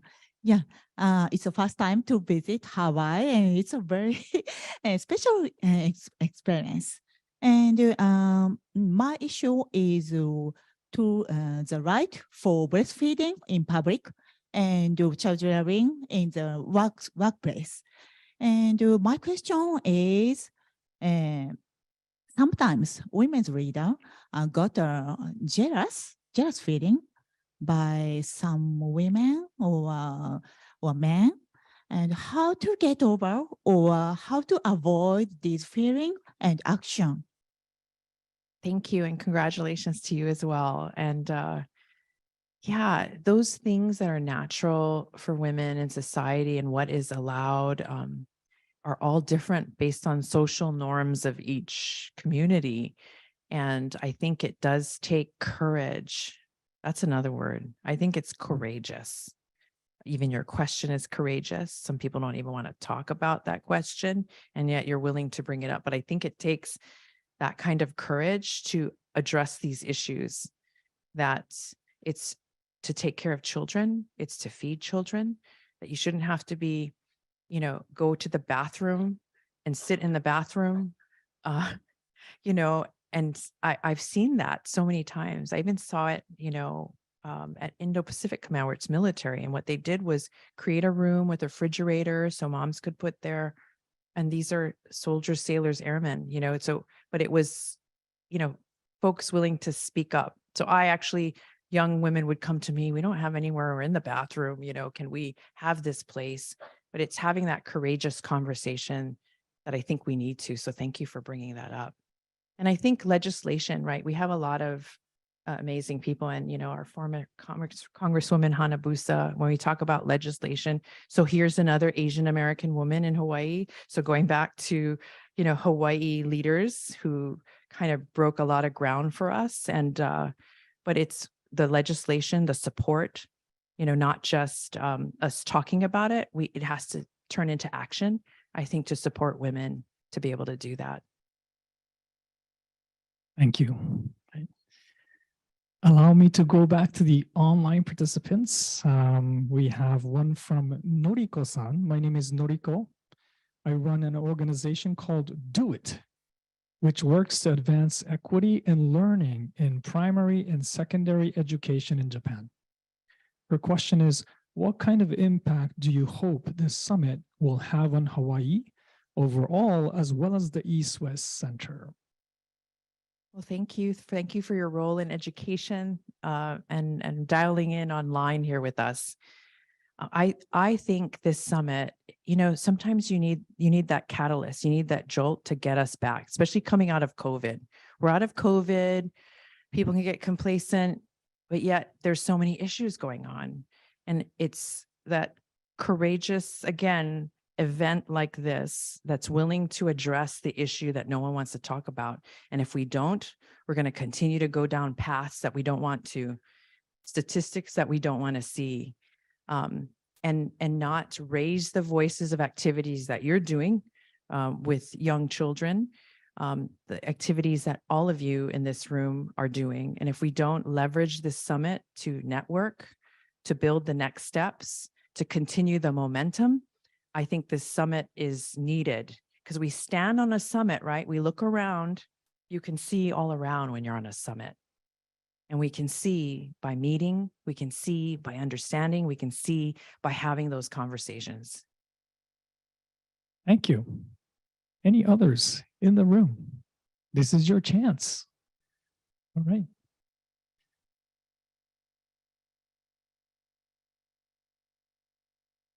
Thank you for your speech. So my name is Kyoko Nagata. I am founder NPO Chevra and JWLI Fellow Autumn. I support menopausal women. So I have a question. So I think it's important to have leadership, not only leader, but also everyone. So what I want to ask you, what is the most important things to get leadership to individual person to transforming crisis into opportunity? Well, thank you. Congratulations also. And thank you for what you do. So if I understand your question correctly, is how do you get more people to have leadership opportunities? Yes. Yes, I think it's leaders, developing leaders that develop leaders. But that means that you have to release control, right? You have to give people opportunities to lead. And you have to, as leaders, because many of you are in your organizations, sometimes we can tend to not want to give it to someone else because I know the right way, right? So I don't want to give people opportunities. Well, if you want it done right, then you just do it yourself, right? That's not going to help develop other leaders. Giving someone a chance, well, she's not ready. She's not ready. I don't think, that kind of, I think, perspective is not helpful. I think what's helpful is when we say, I'm willing to take a chance on you. Why don't you try? And it's okay. I'll help you. I think we have to all give people, young people chances, the next generation chances to try. Thank you so Thank much. you. Thank you.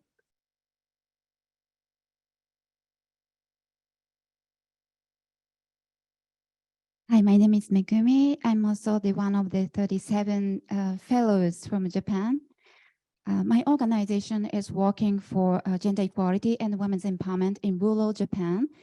And yes, my question is, could you give us any example or action to deal with gender norm? Because women are actually taking care of a lot of caregiving and also houseworks. And my organization, for example, provide programs for women for leadership or empowerment programs. But then it's very difficult because, oh, I have to take care of the children. So we provide full caregiving, but then we feel that sometimes it's not really changing the gender norms. It's providing opportunity, but so could you give us actual example if you have any done as a president of East-West Center or any of your entire career? Thank you again. Congratulations and thanks for what you do. Very important work on gender. You know, my husband is great because we actually met. We are dual military, and he's very, very supportive. We have 2 children. I didn't mention that. And many of my colleagues that I've worked with that attain the general and flag officer, I'm amazed that all the 4-star generals and admirals that were in the press recently, those are your American, they all have children. That would never be seen before. You know, you look at even Senator Duckworth, 2 children, now breastfeeding, speaking of breastfeeding, being allowed, Congress changed it. You can have a baby if you're breastfeeding, congressional or a senator in our US Congress. That's groundbreaking. So but we have a lot of press around it. What made me think, besides having a supportive spouse, but how do you change a cultural mindset of men who may want to help? So my husband last night, we were at Halekulani and he said, oh, there's the diaper changing table in the men's room at Halekulani. And I said, oh, that's awesome. He goes, yeah, whenever I see guys in there, I congratulate them. I tell them, hey, good job, Dad. You're changing the diapers. But it's those simple things that message to men, like you have a responsibility. This is your family, but it's almost starting with the next generation. So I remember in the press where that was one legislator or young man, he took the paternity leave, made even our press. Right? A Japan legislator, he took paternity leave and people are like, what? But that's becoming more of the norm, that you are a father, you're part of the family, you should be helping. And then having the systems in place for childcare, you know, in a job like the military where they start at 5:30 in the morning, having even my father-in-law, my niece is the Air Force, she had a baby. My father-in-law is, you know, he was 89 when he passed, God rest his soul. I'm just telling this story pop up. But he's from a generation where he said, like, who's gonna take care of the baby? How can she be in the Air Force and take care of the baby? I said, they have childcare from 6 in the morning to 6, and they're excellent childcare. But you got to have the infrastructure in place to help, to enable, to have excellence. If you want the best of society, you've got to put those things in place. And dads being able to help with childcare as well as elder care, which is another issue.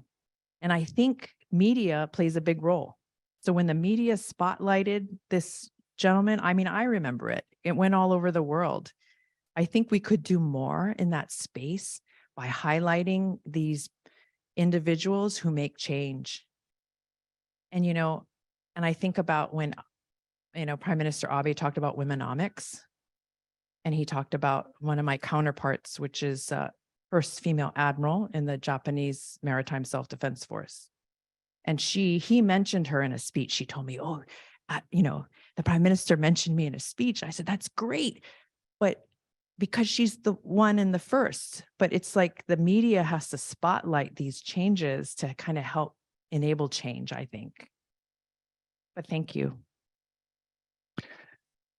We have a lot of hands in the room, and questions from the audience, but for the interest of time, you know what? Time flies when we're having fun. We're enjoying it, and that's why time flew. But our final inquiry, if we may, that is to finish strong with a call to action. So what could we do to help you, Susie?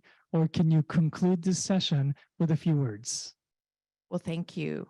Thank you again, everyone, for being here at this summit that will launch a continuing conversations coming out of COVID to really make change. It's very exciting to have all of you here, men and women, and those of you in virtual space from around the world, a collection of humans, people with experiences and compassion and care about our societies. And if we really care, then we would ensure that everyone is participating in the society. You know, I think about when we like to play charades sometimes at home. And if you played charades and I said, okay, this side of the room is going to go against this side, but this side, you can only use half and you can use this half, but that half has to stay silent. Now this side, all of you can answer the question. Now, how effective is that?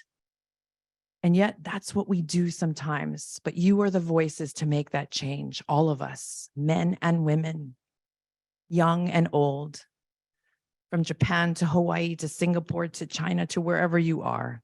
It's us, it's in this room. You care enough, that's why you're here. So thank you. I know that you'll make a lot of friends in this space. And if you walk out of here, I encourage you to introduce yourself to someone you don't know. And make a new friend, a new ally, and a partner, because I know I already have. It's all of you in this room and all of you online. Mahalo nui loa, and take care. Ganbatte ne.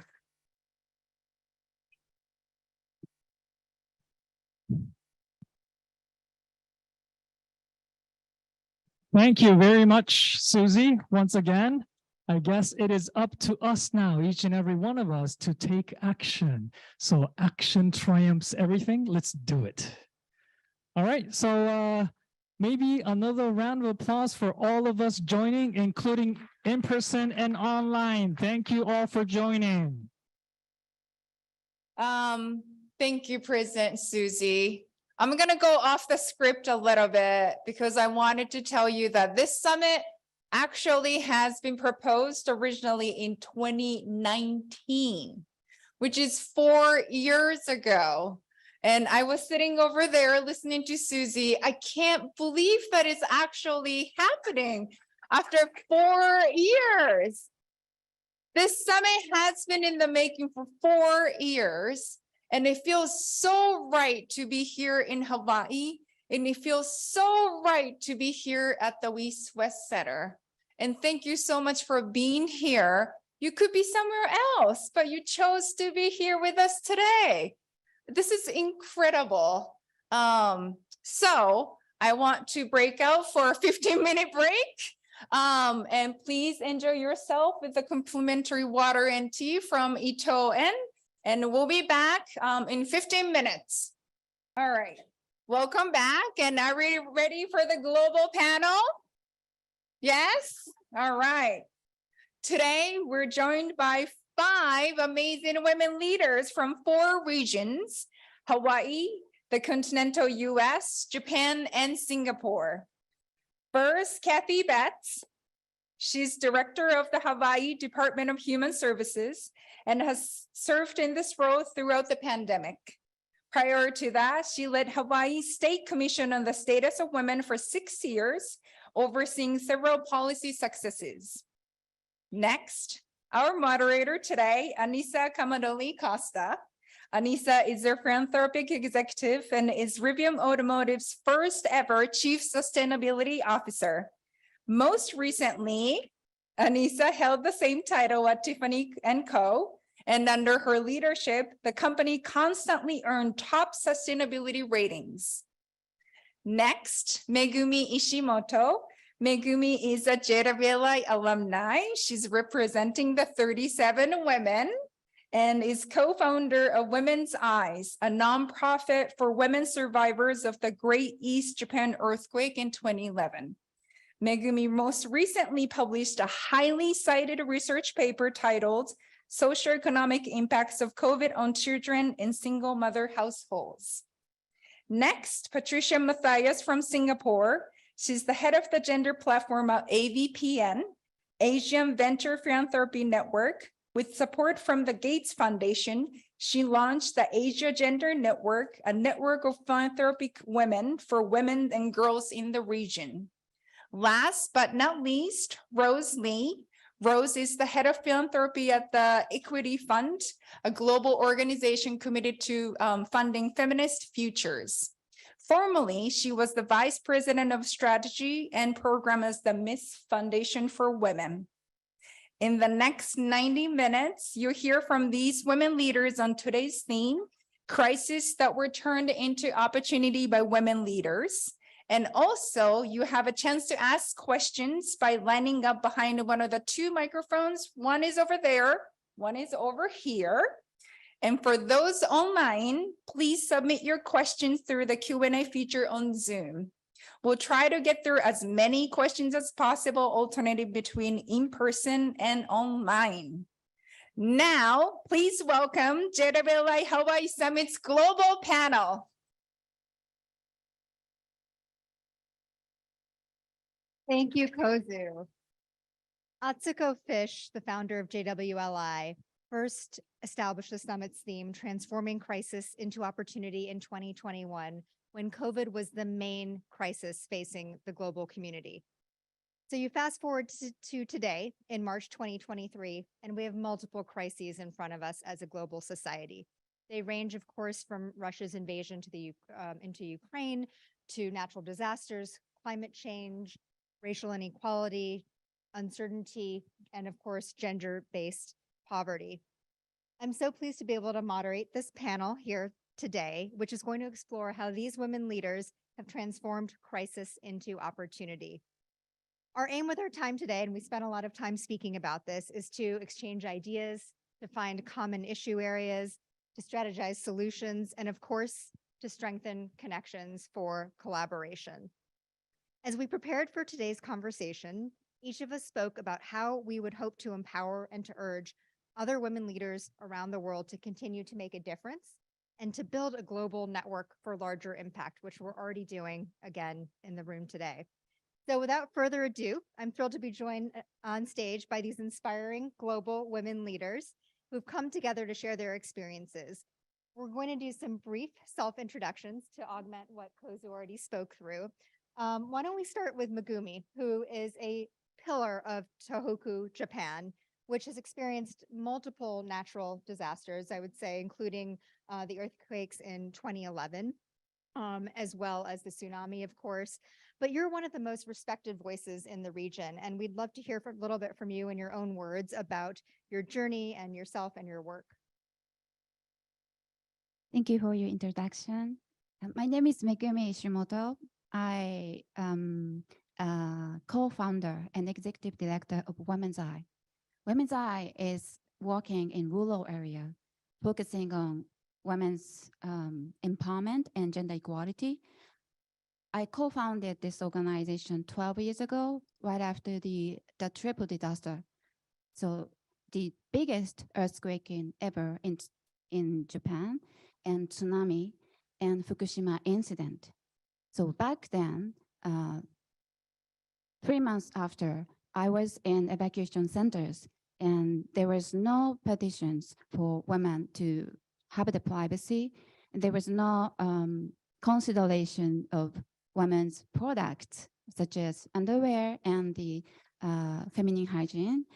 And so in addition to this, there was no representative of women in the community centers or in the evacuation centers. So that means there is no woman on the seat in the decision-making places.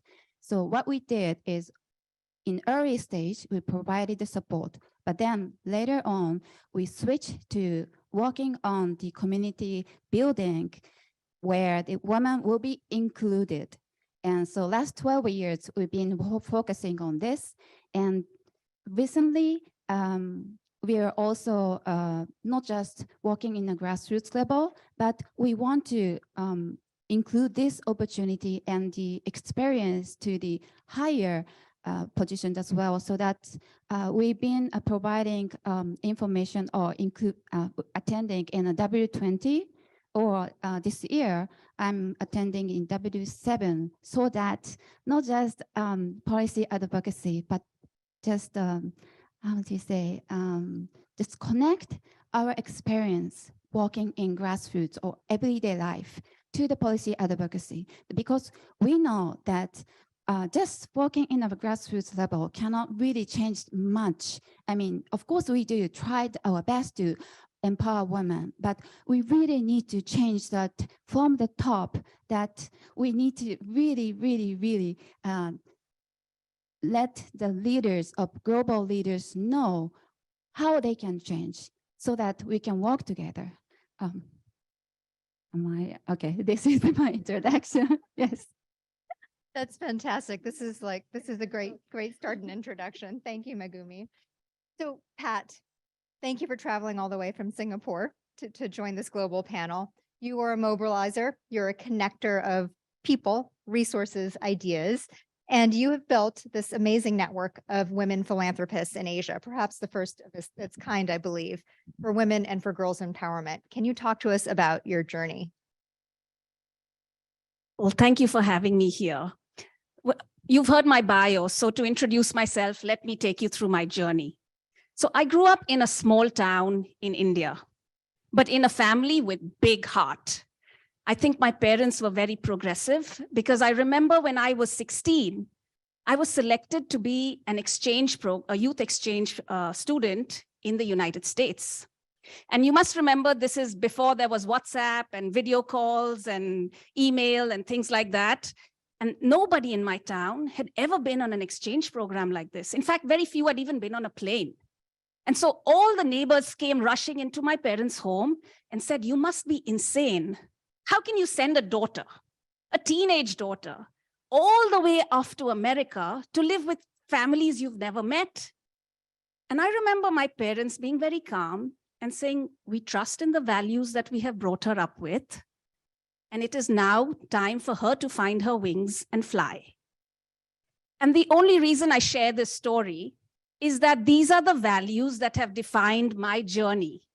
The value of adventure, of wanting to meet people of different cultures, the values of empathy, of understanding, of justice, of equality, the spirit of believing that however far you might go, there are good people in the world, and people fundamentally are the same.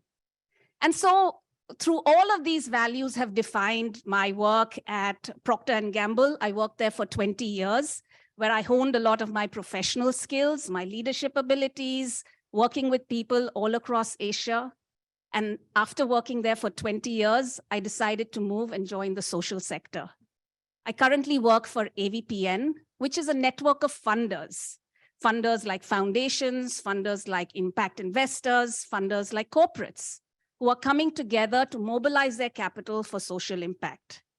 I lead the gender program at AVPN, where we're really committed to improve gender equality and to try and close that gender gap within our lifetime. 136 years, as you mentioned, Susie, is too long. We have to find a way to close that earlier. And through that, I met very inspirational Asuko Fish, who then has brought me to Hawaii. And my journey has now brought me onto this panel, and I'm extremely grateful to be here. Thank you, Pat. I love hearing about the values that sort of have guided your journey and how that serves as the core. Roz, continuing on that theme, right, in terms of what guided Pat's journey, would love to hear about why you do what you do. You have been a fighter for justice, for racial, gender, economic, LGBTQ rights. I mean, I could go on, and you've been doing this like Pat through philanthropy. So if you could talk us through your journey and why you do what you do, that would be fantastic. Sure, thank you, and greetings everyone in the room and joining us online. It is my honor to be here talking to you today. And looking around the room and imagining the online audience, I'll start by saying that I probably look different than most of the people in the room. and online. And it's the main reason is because I have the longest hair of everyone here. But there are many commonalities that we have, and particularly as leaders looking for equity and equality and justice for all genders. And so I'll tell you just a little bit of my story. So I've been a social justice activist since I was 17 years old. I grew up in a house with parents who believed in justice and freedom for all, and I took that forward. They were parents who were teenagers when I was born as their first child. And so they had a journey to go on to be able to achieve their dreams. They raised me to become a very proud Black lesbian feminist. And therefore, I am also my ancestors' wildest dreams. At least I hope that is true. No, it's true. It's true. I have a wonderful and supportive family. And so my roots come from community organizing, and that led me to social justice philanthropy. And the short story I will say about that is it was my desire in the field of philanthropy to help bring access to philanthropic resources to those who had the least access to resources. And they are often the people who are affected by the problems and at the same time have the solutions. That's my very brief introduction. I'm sure in conversations you'll hear a little bit more, but like Pat, I'm driven by the values and the lived experience, and it connects me to all of you, because what is possible for me is tied to every human being in the world, whether I know them personally or not. Thank you, Rosin. We're definitely going to be drawing out more of those stories. So Cathy, rounding out our amazing global panel, you are a champion for women and families, some of which are at times in sort of their most desperate time of need. Can you talk about some of your journey and how you've helped these women and families? Sure. Thank you for that question. And aloha, everybody. Thank you for being here today.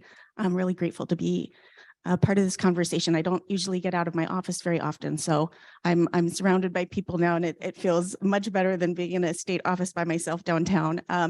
Like many of you that I've met today, I'm a proud daughter of an immigrant mom. My mom immigrated to the United States from the Philippines in 1959. Raised us all with a real sense of justice, integrity, kindness, and those are the values that I try to carry forward in the work that I do.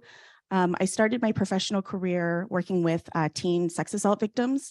I worked for a local nonprofit here in Hawaii, Sex Abuse Treatment Center, where we worked with teens ranging from 14 to 18 to teach them about healthy relationships, identify misuse of power and control, and really to just instill in them their own agency. But when I did start getting disclosures from teen victims, I realized that systematically we re-victimize survivors very often through the state structures that we have put in place. And so I wanted to change that. So I went to law school here on this beautiful campus across the street, Richardson Law School. And then during law school, I was lucky enough to be chosen as a Patsy Mink Fellow. I worked in the Washington, D.C. office of the late U.S. Senator Daniel K. Inouye.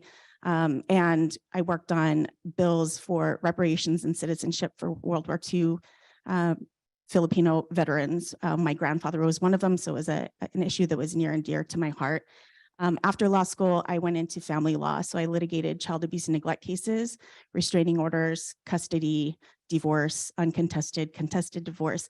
And then again, I saw gaps in the system systematically created that denied people their true agency and autonomy over their life's decisions. And so I continued on. In 2012, I was appointed to lead the State Commission on the Status of Women, where I worked as a coalition builder and an advocate, working on progressive legislative policy for women and girls, including revising our equal pay statute that had laid dormant in the books for a long time and had never been challenged, increasing protections for breastfeeding women in the workplace, we finally passed after 16 years. And I look at Colleen Hanabusa in this field today. She was one of the trailblazers that started working on this bill called Compassionate Care, which would mandate that emergency rooms provide emergency contraceptive to rape victims that presented in the ER. 16 years, long years. So it really came full circle. I started at SATC when I was in my early 20s, and then I rounded out and was able to pass that successful legislation through the Hawaii State Legislature as a young mom. And there at the commission, I really became passionate about economic justice for families. And I realized that when you uplift women, you not just uplift their families, you uplift communities. And so after I left the commission, I became the deputy director at the Department of Human Services. And just to give a little snapshot of what the department oversees, we oversee food stamps, temporary assistance for needy families, child welfare services, adult protective, Hawaii Public Housing Authority, Office of Youth Services, youth correctional facilities, homeless programs. So it's a very big portfolio. I started as a deputy in 2017 when I had 2 preschoolers, and became director about 3 months into the pandemic. So you can guess what crisis I'll be talking about: trying to homeschool a kindergartner and a 2nd grader while leading a $4 billion and 2,000 employee department through a global pandemic. And that kind of rounds out my journey and my story. So thank you. Thank you, Cathy. Well, this is just whetting everyone's appetite because we have to draw out all these inspirational stories and more. Megumi, though, let's start with you because you touched on the number of crises that have been faced alone in the Tohoku region. And we know that crises, as we've already heard, are not just moments of catastrophe, but they're moments for opportunity. But they also often really expose much more so the deep inequalities that we face in society. And much more so, of course, for women and for girls who bear the brunt of a lot of this. I'm hoping you can talk to us through one example and tell us how you turned a crisis into opportunity. Okay, thank you, Anita. Cathy, I really agree with you that it's really connect what we did during the COVID-19. Our organization is working in the grassroots so that we basically provide face-to-face programs so that when the COVID-19 happened, all our programs had to stop. You will remember that you were not being able to meet people. I mean, it was difficult. You couldn't come together like this. And so what we did was we remembered what we couldn't do 12 years ago. I mean, at the time of the disaster, in a triple disaster. And since then, for example, we provided like a program for more than 10,000 women. But then back then, we just didn't have the capacity to record the data and voices so that we can use it as a policy advocacy or just to change the measures. So this time, what we did was, like Cathy, there was so many single mothers who were very difficult to keep the jobs because schools closure and there was no child care. So that we started research program. And we couldn't do that by ourselves, so that we did together with researchers and policy advocacy experts and single mother support organization. For 3 years, we did 15 researches, and we collected more than 5,000 single mothers' voices. And we used the data and voices to policy advocacy, and I think that was first ever really for us to really win the result that led to the single mothers allowance by the government. And still the data and the voices are changing the system. That's great. I mean, the importance of bringing that data, right, to inform the decisions is really important. So Cathy, continuing on that note, right, you specialize in serving women and families in crisis, right? Whether it's poverty, domestic violence, But we also know, as Megumi just spoke to, that women need to be represented in the decision-making, right, during these times of crisis. Can you talk us through, for example, the pandemic, how you made sure to represent and to lift women's voices out in these conversations? Sure, thank you. It's interesting to reflect on 3 years of fight or flight and then come out with some life lessons. But one of the things that I realized early on was, as I mentioned, I was home with 2 young children. We had to shift to telework overnight. I was the director at the time, and I needed to figure out how we could uplift half of our families that were dependent on our benefits, on our safety net services from a virtual perspective. Luckily, I work with a lot of really amazing women and male leaders, but what we did was we I think, as a lot of moms, and I'm sure there's moms here in the room today, you don't wait around for other people to make decisions because you have limited time. So we just shifted our government system overnight. For anybody in the room that has worked in government before, our systems are often antiquated.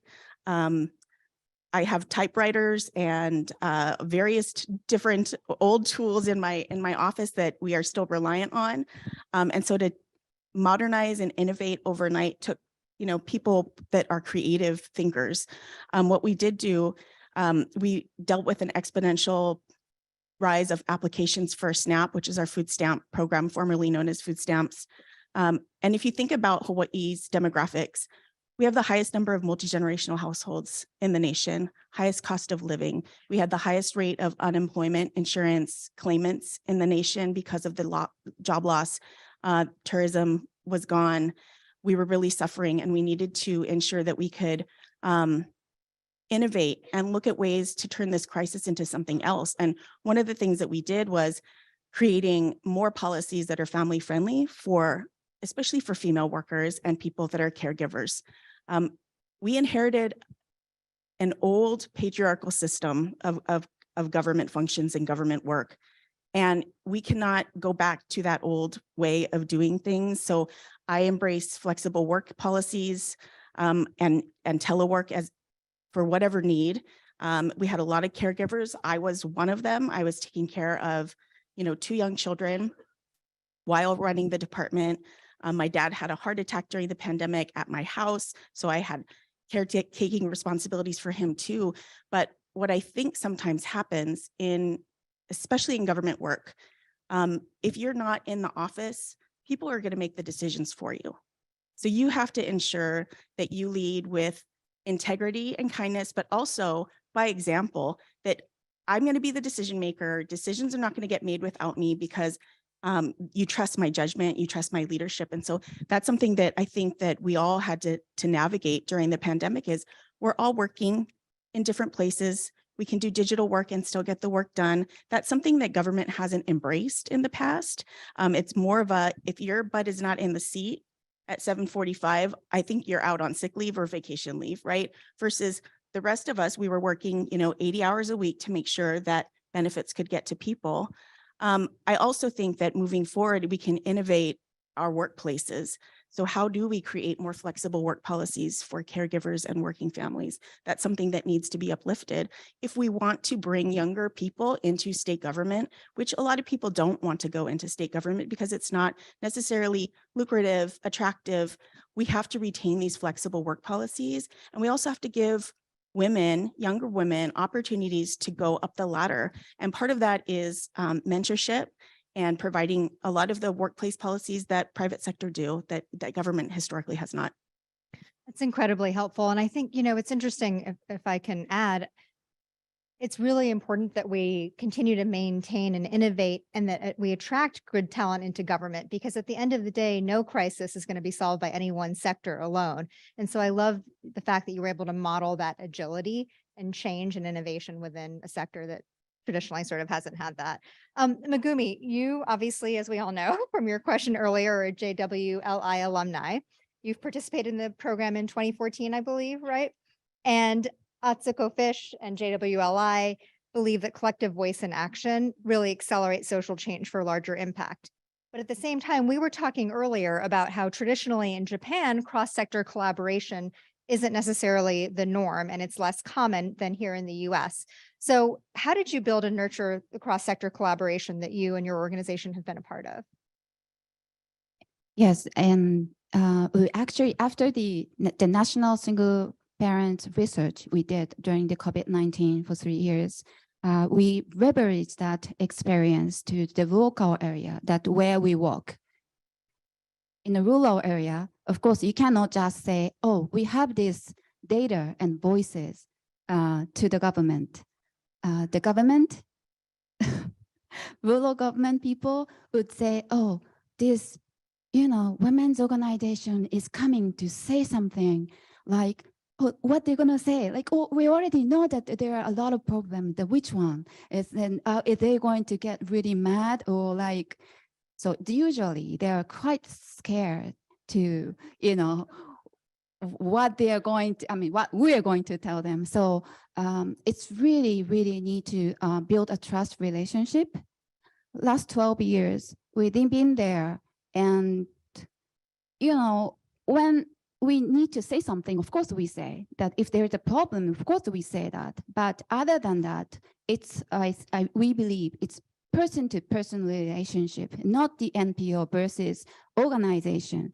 So we often visit them and we share our thoughts and what we do. So when we wanted to leverage this survey, not that we didn't do that by ourselves. We asked them to do that together, so that it took like 6 months to build a questionnaire, but still the question, those were not just us, but the government also wanted to know many things, so that we built it together. So when we do the research, the government did that for us, and we did the analysis, and then together we create the report, so that all together we did it, and also they helped us to change the measure. I mean, we are still in the middle of doing that, but this department helping us to reach the other department and introducing us to the other department, so that it's going to be the collective result, we hope, really. So that's currently what we're doing, and that's actually what I learned from JWLI almost 9 years ago, and still we are doing. And I really, really, really want to know, not just do it, but make it happen. Great that you're modeling that in the collaboration. And Pat and Roz, I'm going to pull you in a second, but Cathy, just to the topic of collaboration, you just spoke through how you had to basically, modernize a whole government system overnight. Could you just touch briefly on how you leverage collaboration between sectors during that time? Sure. Thank you for that question. I think what really helped poise us for success was our early cross-sector collaborations that we had with national think tanks that focus on social justice and human-centered solutions for human service organizations. So organizations like National Governors Association, Aspen Institute, Ascend, they really focus on strengths-based solutions for human services professionals. We're not just providing benefits. We are wanting to end intergenerational poverty. We want to end violence against families. We don't want to inflict more trauma on families. A lot of times when families intersect with various government systems, especially human service organizations, I can attest to that, they are re-victimized, they are re-traumatized, and we have to stop that. And so one of the things that we did early on pre-pandemic that helped poise us for some success was working on a multi-generational approach to ending intergenerational poverty. And we based that on truly amplifying the social determinants of health and well-being with our families. So looking at maternal and child health, looking at early learning, looking at access to paid family leave, focusing on data and sound policy decisions for families rather than what we think works best for government workers. So focusing on families, that's something that helped us really create that lens during the pandemic, where we're going to focus on families, we're going to focus on social justice, and we're going to focus on disrupting some of these systems that haven't worked before. I try to think of accessing government systems from a survivor's lens. If you are a single parent, a survivor of domestic violence, 2 kids, and you need to go to 5 different offices to get financial assistance, childcare subsidies, food assistance, anything else under the sun, how would you even start to navigate that system? So I try to think of it from a survivor's lens and figure out how we can not create a one-stop shop, but de-silo the government so that all of our systems work together. Like I mentioned, we have antiquated legacy systems. I mean, it is not a rare thing for me to see a green screen with black, blinking cursor.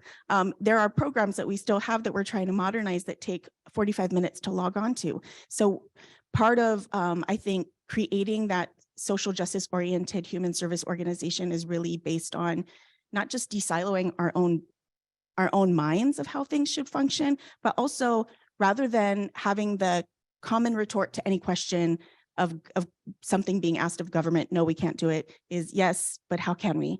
And so how do we work with our community partners to really look at solutions that benefit us all? So that's something that really helped us during the pandemic. I love that. Yes, how can we? And stepping into the shoes of those that we serve. And I think that's something that we all, I think it's fair to say in this room, try to do. That's powerful. So Pat, we've been hearing from Cathy and Megumi about collaborations in the nonprofit and the government sector. Can you talk to us about philanthropy and how you've leveraged collaborations?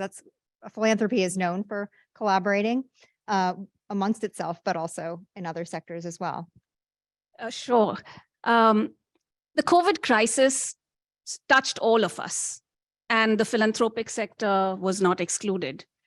And sometime early in 2020, some of our members, AVPN members, philanthropic foundations, actually approached AVPN and said, we can see that there is a crisis. We want to help with COVID relief, but we're stuck.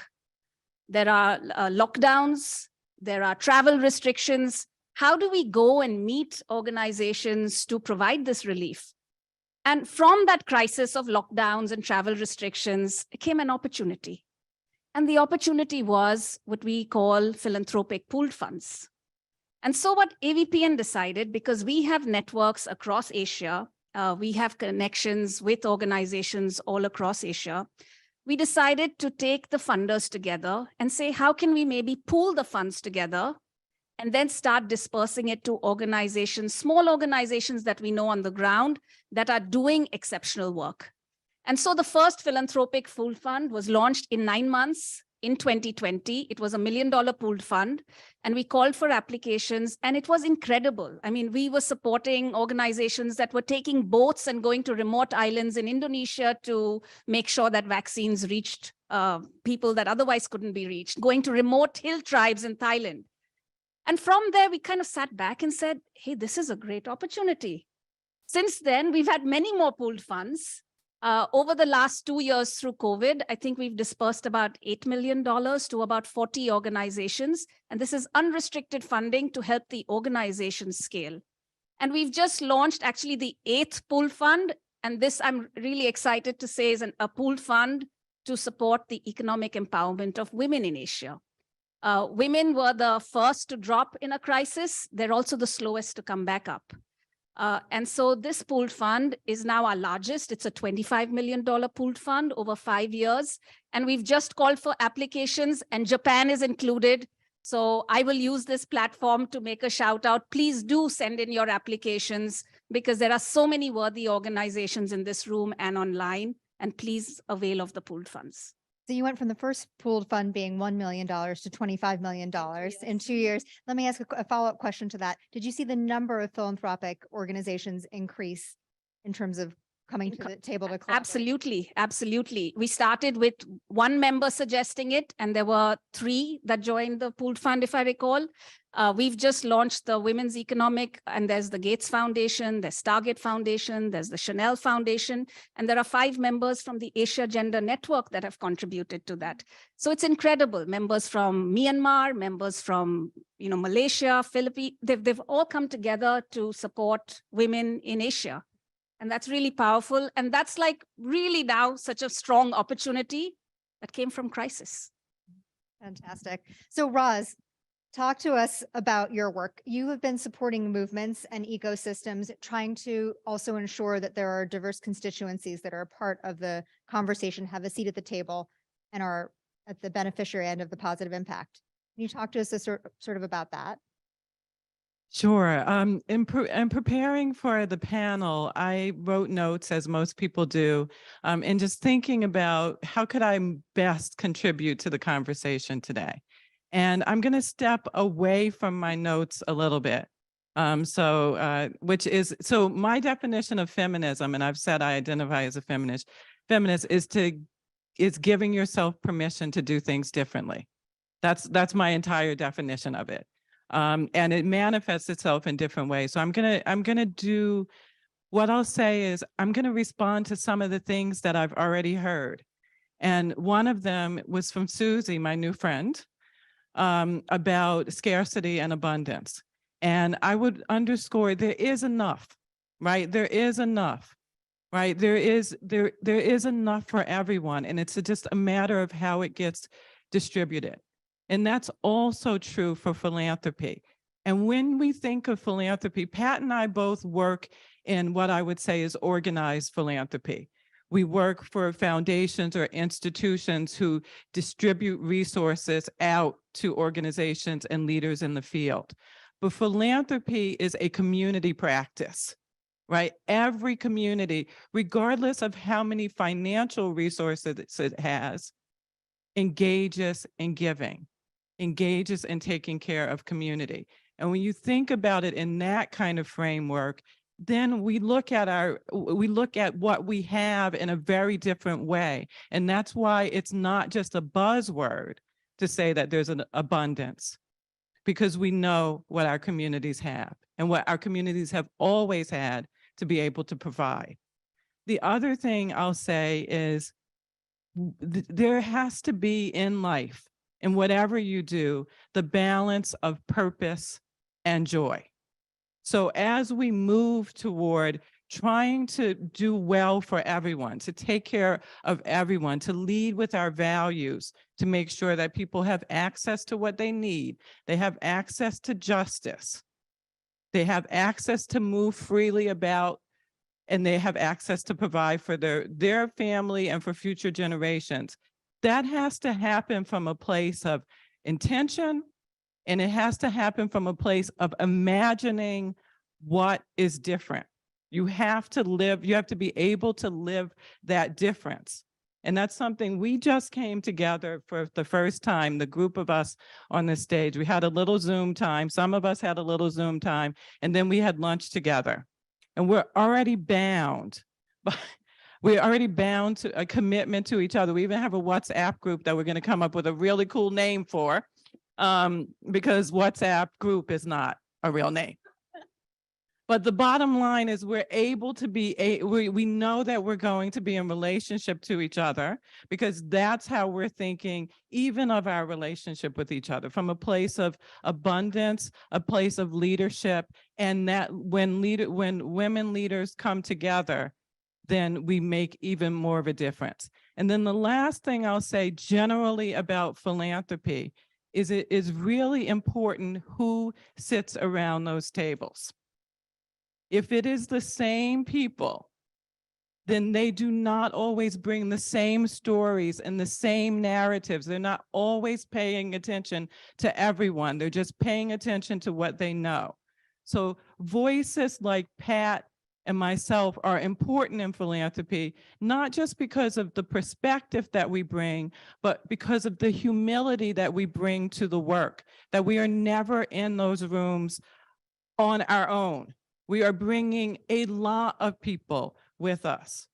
I had the honor of being invited by the JWLI team to be a part of this summit. As someone who is not an alumni, who's not from Japan, who's not from Hawaii, but I'm a part of women's leadership. I am a part of movements for gender change and gender equality and fairness and equity. And so therefore, I have to be connected. We have to be connected to each other, and there have to be things that we all can hang our hat on. So that was not my notes, just saying, but it was the thing to tell you.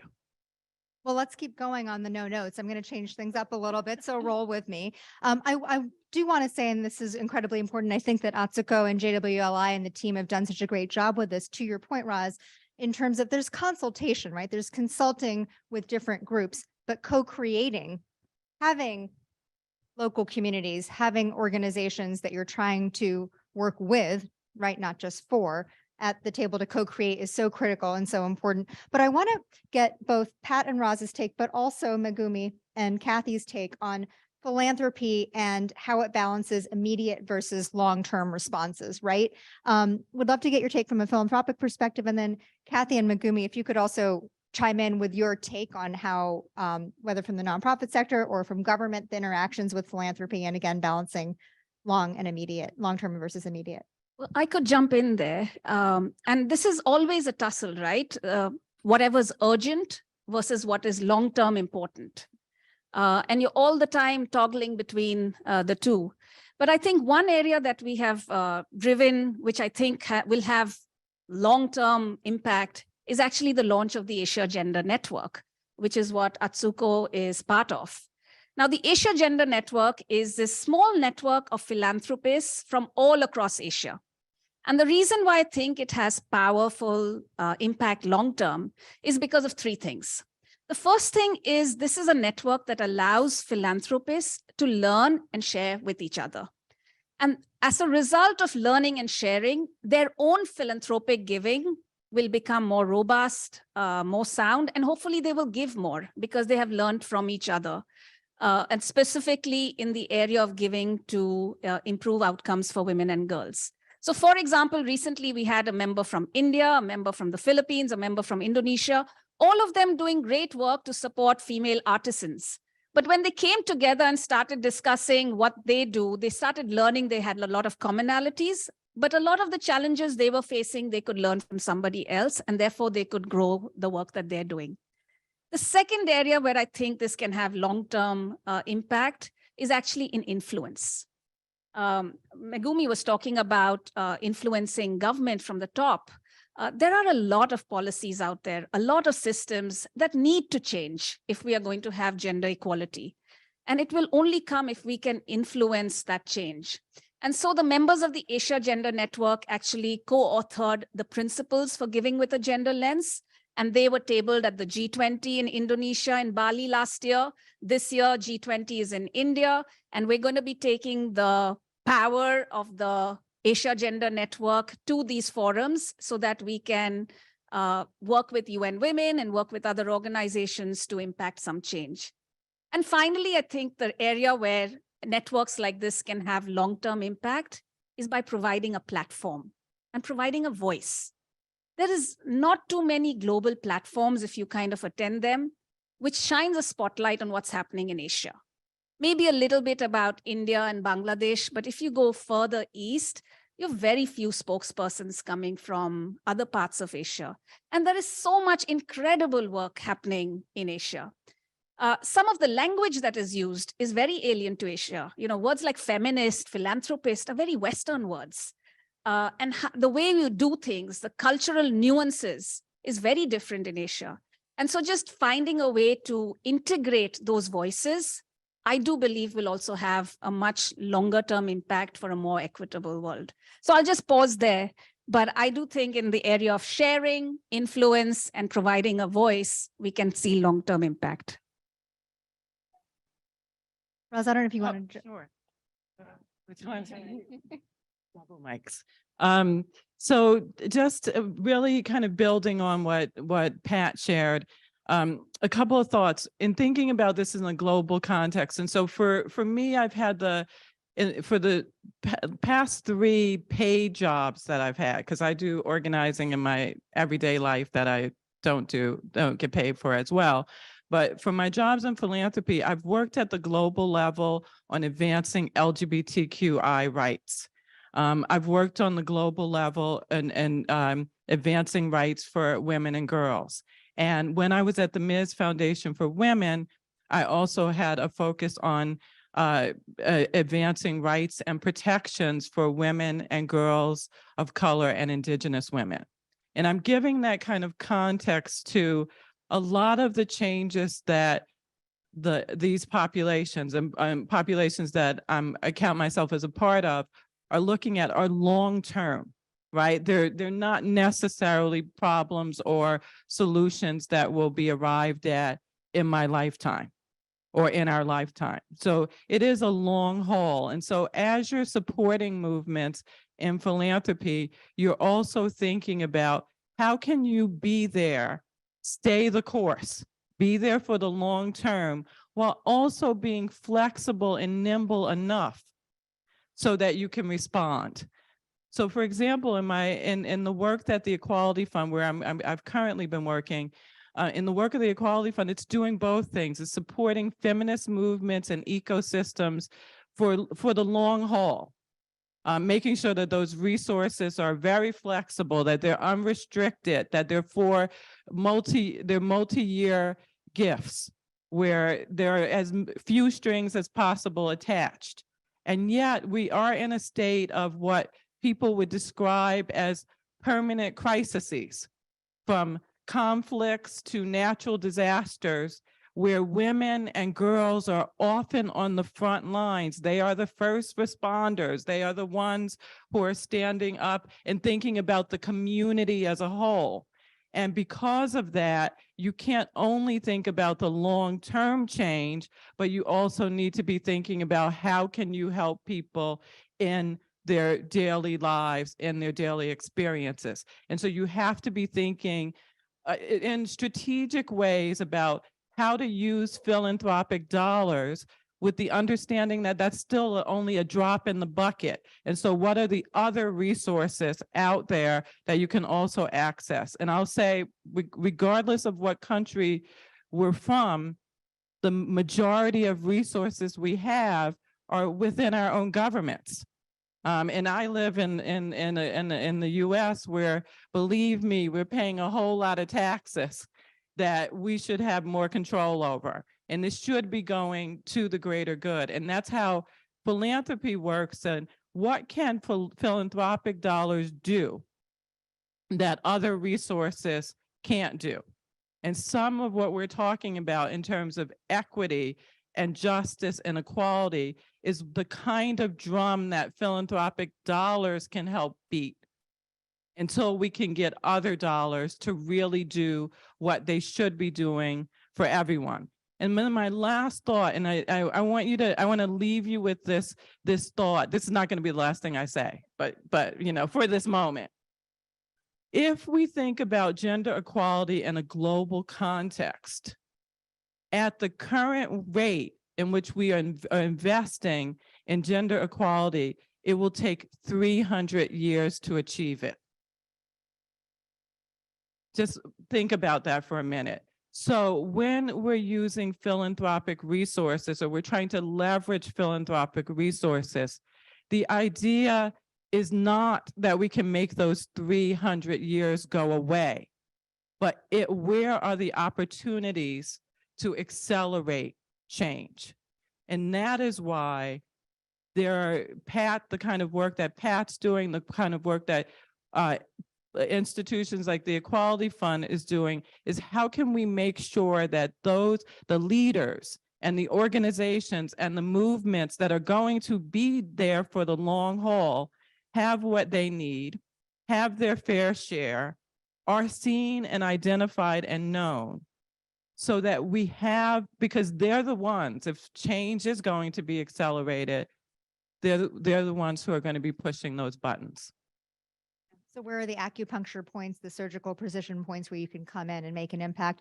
And thank you for underscoring something else, because I think that quite often it's perceived that philanthropy, you know, has unlimited resources and dollars. But again, to the whole collaboration point, no one sector, and certainly not philanthropy alone, without government, without nonprofits, without the corporate sector, are going to make a dent. I want to make sure I leave space in case Cathy or Megumi want to jump in from a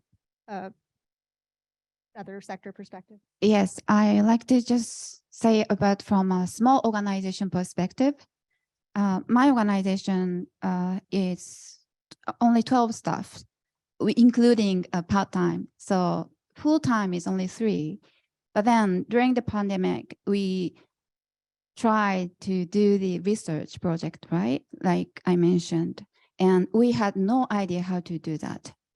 But we tried because we believed that we needed to do it. And so we got the researchers and the support organizations. And within this team that we helped each other and we learned so much from the researchers, how to do the research. You know, it's really one by one. And after 3 years, now we are doing in a rural area, making impact.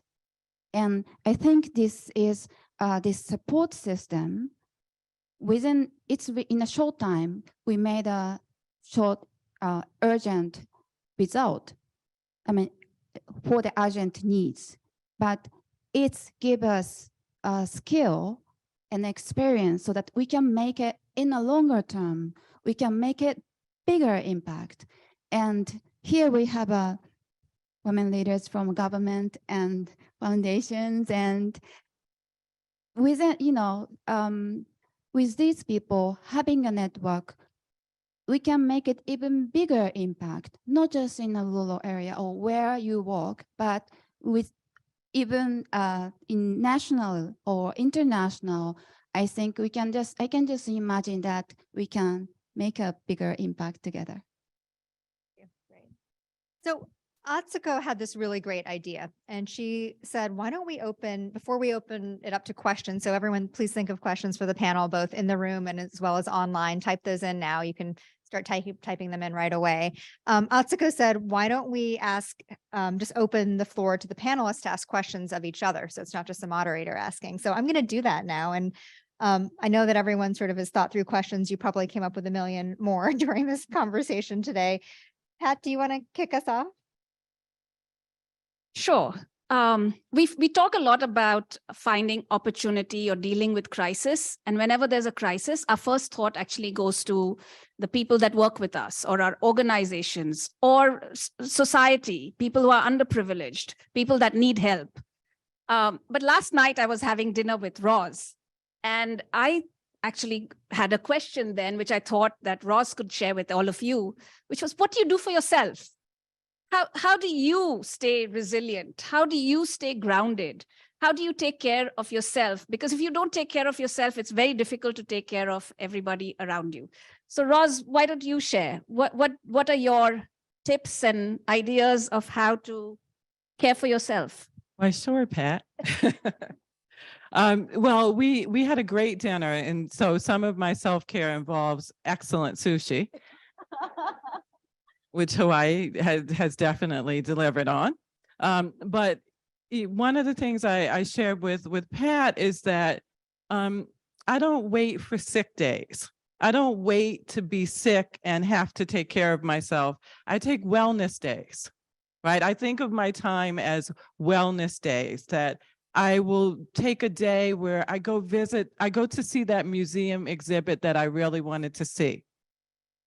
The show, the music concert that I really wanted to go to lounge on my couch and watch very bad television for several hours. It varies, but the bottom line is it's my time, and I'm not replacing work with another kind of work in that time, right? Because then I could say, okay, I'm taking a wellness day and I'm going to do my laundry for the next 3 years, or I'm going to go grocery shopping.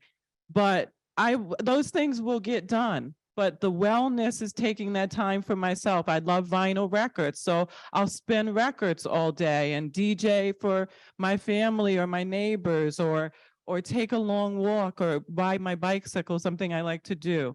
And I'm not just waiting for the moment that I'm not feeling well or I'm exhausted. I'm living that, what I mentioned to you earlier, that balance of purpose and joy. Oh, I have a question for you, Cathy. So, especially, we're both parents, and we talked a little bit about that and how you balance things. And we also talked about just the constant bombardment of crises or challenges we need to face. And so it can sometimes pull you off course. So what do you do to make sure that you're sticking to your values, you're sticking to your goals, you're staying on the course that you set for yourself? Good question, Roz. First of all, my immigrant mother would not let me veer off course. I would be quietly slid out of the family if I was not living by my core values. But I think at the end of the day, your word is everything. Your integrity is everything. I value my work in the service of others. And I find joy in feeling my core values in the work that I do. And I don't know if that makes sense to other people, but when you're doing something that's right by you, right by the people watching you, right by your children who are looking up to you as a role model for their future. And so I find my work to be joyful when it's resonating with my core values. And so I don't veer off course, if that makes sense. Oh, my question time. Okay. This one that I've been reflecting on because of not just the national crisis in politics and healthcare and reproductive healthcare in this nation, but also global politics that have become extremely toxic and damaging to a lot of our most marginalized communities across the globe. But where do you find hope and optimism that helps drive you? Who wants to take that one?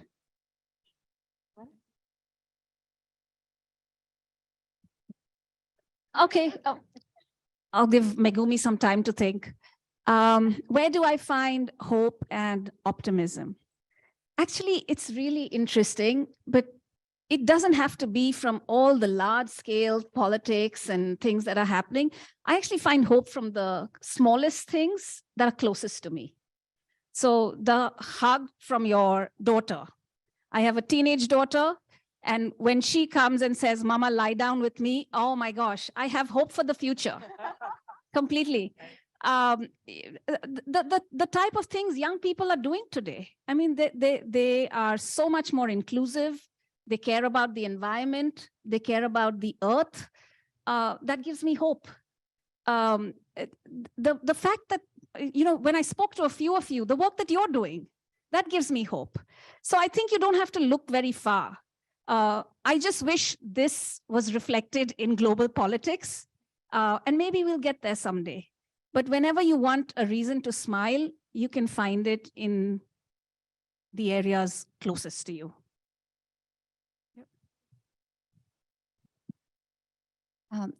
I wanted to add what Rose said about the Wellness Day. I really think that's a really great idea, because I remember when I went to volunteer 12 years ago, I was living in a volunteer center for 6 months with a sleeping bag. But back then, I had no outdoor experience, so that it was very difficult to, sleeping in a sleep bag with 100 of people and so cold or so hot. But then I should have Wellness Day. But including me, all the volunteers went there. Of course, that's out of the goodwill. We felt guilty to take day off, right? And I think many people working in a nonprofit or support organization feel guilty. Or for me, it was difficult to say, "Oh, I'm going to Hawaii," because oh, have a nice day. Enjoy. Yes. So I was able to say that, "Oh, I was invited to a summit." So, but I should be able to say, "I'm going to Hawaii and I'm going to enjoy. I'm going to have a Wellness Day to take care of myself, so that I can provide a better output." And so that's I wanted to say. I just want to say back to Megumi, thank you for saying that. And we talked at lunch as well about that. And what I've said a couple of, I think I've said at least once that I started out as an activist when I was 17 years old. And I'm 56 now. And I am still as active, if not more fired up and more of an activist now. And because I take care of myself, because I believe in wellness, because I believe that social justice is about making contributions, that each generation makes contributions that matter, that every time you make progress, there's going to be backlash. And so you have to take care of your heart and your soul in order to keep standing up and standing with people. And that's where my commitment to wellness comes from. Absolutely. And as women working to affect positive social and environmental change, I'm glad that we brought into this conversation about impact, personal wellness and being, and brought up words like guilt, because it's on all of us to be that support system for each other so that we know that we have to take care of ourselves so we can take care of others as we move along in this journey. So I saw some folks already online. Please, yes, please, if you can get up and ask your questions, if you can identify yourself, that would be fantastic. And again, for those that are joining us online, please do submit the questions. Kozu will be reading off questions that are coming in online, and we'll alternate in person and online. First of all, thank you for coming to Hawaii and hosting this global summit for women and empowerment. I think it's a very important subject matter. And I can see an aroma of Holy Spirit coming floating in, like in the mainland in the University of Kentucky, that there's a church across the street, and for 2 weeks they're praying and everything, and just continuing, and people are just roaming over there because they see the positive sign of aroma. Maybe we keep this up, maybe we can continue seeing this positive movement. First of all, I'd like to introduce, my name is Russell Homa. I'm with APEC Hawaii, Asia Pacific Economic Cooperation. There's 21 countries involved, and we hosted it in Hawaii in 2011. And this year, it's going to come back to the United States. In November, they're going to have the leaders and the CEO summit with the private sector business. And matter of fact, in August in Seattle, Washington, there's going to be Women in Empowerment Economic Forum with indigenous species and indigenous people like Native Hawaiians, Indians, Eskimos, and Pacific Islanders. And I believe that East-West Center is going to have representation. Thank for our new president, Susie Lum. And but anyways, my question is basically, I know like in all the APEC countries, we have 21 countries. I know that India wants to be a member. Hopefully, but if you look at it between the third world country, the developing nation, even though all the 21 countries of APEC are male chauvinist countries, I know that United States is more developed in that way. So we have programs and laws and rules to obey, that we're going to have equal gender. We want to change the Constitution, our laws and our statute as well, to give everybody equal opportunity. But if you go to these third world countries, it's it's chaos. You take away jobs away from men. They get aroused and they take it home, and they beat their wives up, and all those kind of things. Are just that because they're not educated in that way. I think that social systems is not equipped for them be able to handle that kind of thing. So I think if you look at, my question is, how can we get the third world countries to be more sensitivity, be more civilized to the woman and empowerment with the children? Because to me, women plays a major role. They're like Mother Earth. They take care of our family, they take care of our children. If you go to like Middle East, like we had that problem, they don't, men are not. Yeah. But anyways, I just wanted to use the platform, like APEC has an organization, a committee for women and empowerment. The East Asia Summit has one. ASEAN has a committee as well. So I think if you do that kind of agency, that would be good. What I heard is the question is, how can we broaden other countries and bring other countries into the women's empowerment? Exactly. Great. Thank you for the question. maybe I will start because you talked about third world countries and I represent third world countries here.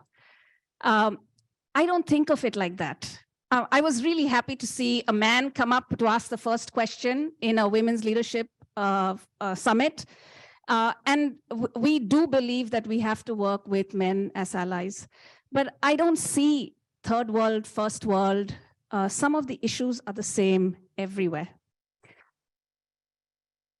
In fact, I think we should stop defining countries that way.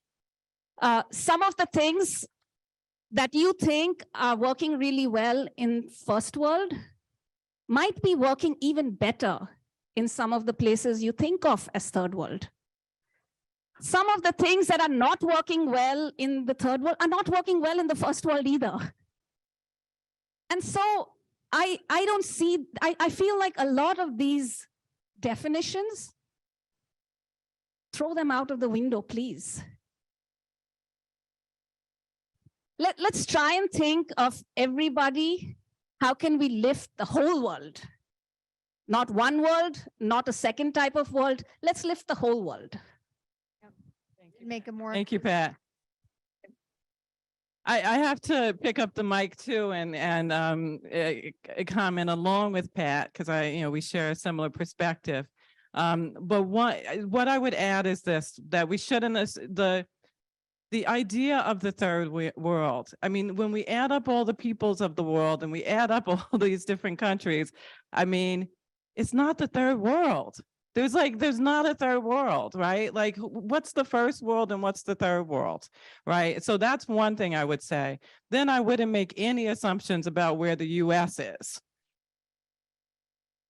on gender equality. Yes, I'll take a correction on that. Instead of third world, I would say developing nations. Okay. Well, this is going to bring us on we're going to have to, maybe this can be a side conversation at the reception. Let's do that. Well, okay. We can. But the one quick thing though, I did want to say just in terms of this conversation about gender, and we are talking about gender, and we're talking about gender norms, and we're talking about an anti-gender agenda, right? If you look at all of the different things that we're coming up against, I told you I work on LGBTQI issues, right? And supporting LGBTI rights, supporting rights for women and girls and non-binary people. Underneath this all is gender norms that honestly are not working for anybody. And when you look at the people that they do serve, just think about who benefits from gender norms, right? Who benefits from an anti-gender agenda? And they are likely to be the opposition to anything that equals equity and equality for all. Thank you, Roz. Thank you. We have another question. This is great. Yes, please. Thank you. Thank you very much for wonderful panel. I am Maki Abe, CCJA finalist 2018. I'm the board chair of Empowerment Kanagawa, which is aiming to create a society without violence. My question is for maybe Pat. I'd like to have any idea for activities, especially in fundraising. I'm the activist for teens dating violence prevention because I believe the dating violence prevention must be the key to create a society gender-free.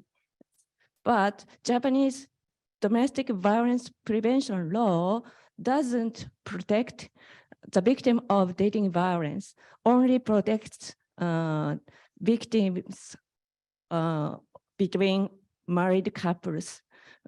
So I want to change the law, and of course I'm working for this, but I cannot wait. There are so many victims. So I established the hotline specialized for dating violence in Japan, only one, and I changed the system to remote during the pandemic. But now I have to get financial support. So to keep up my hotline, if I could any idea for our activities, it will help for other Japanese issues. So please something. Thank you. It's a good question that probably a number of us could touch on. Pat, you're picking up the.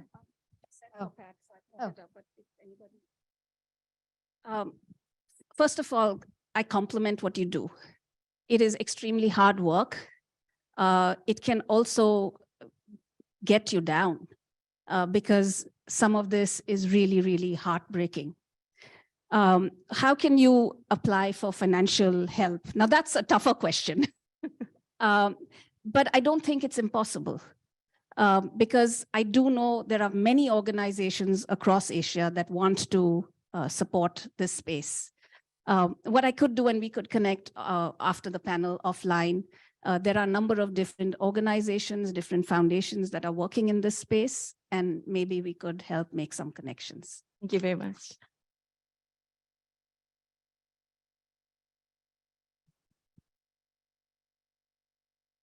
I just like to, I need to make a comment about earlier remarks. Sorry, just allow me just 2 minutes. I don't agree with that women are great because they are taking care of the children and women are Mother Earth. No, because women are diverse. Some women are mothers, some women prefer not to be a mother. There are different kind of women. And also, we talked about this changing the gender norm. I asked Suzanne about how we can change that in a rural area or the changing the gender norm of women taking care of the children or taking all the houseworks, right? And Suzanne mentioned that, for example, we can change from putting the diaper,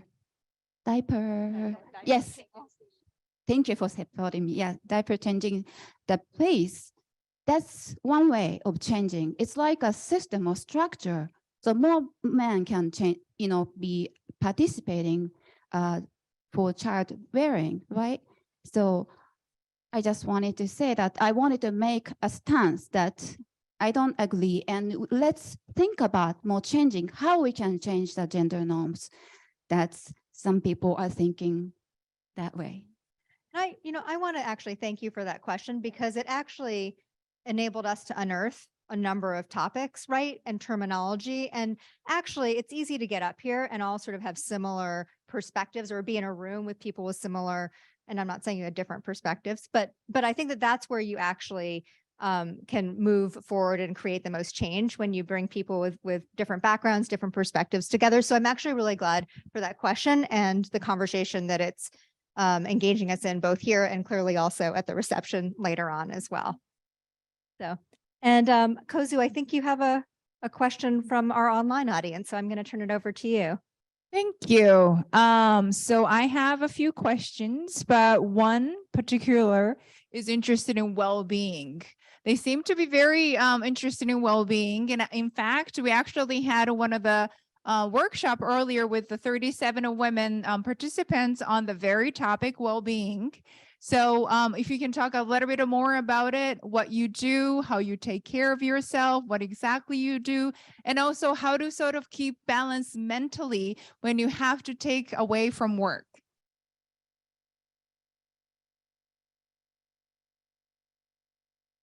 Maybe I'll jump in while you guys are thinking of more things.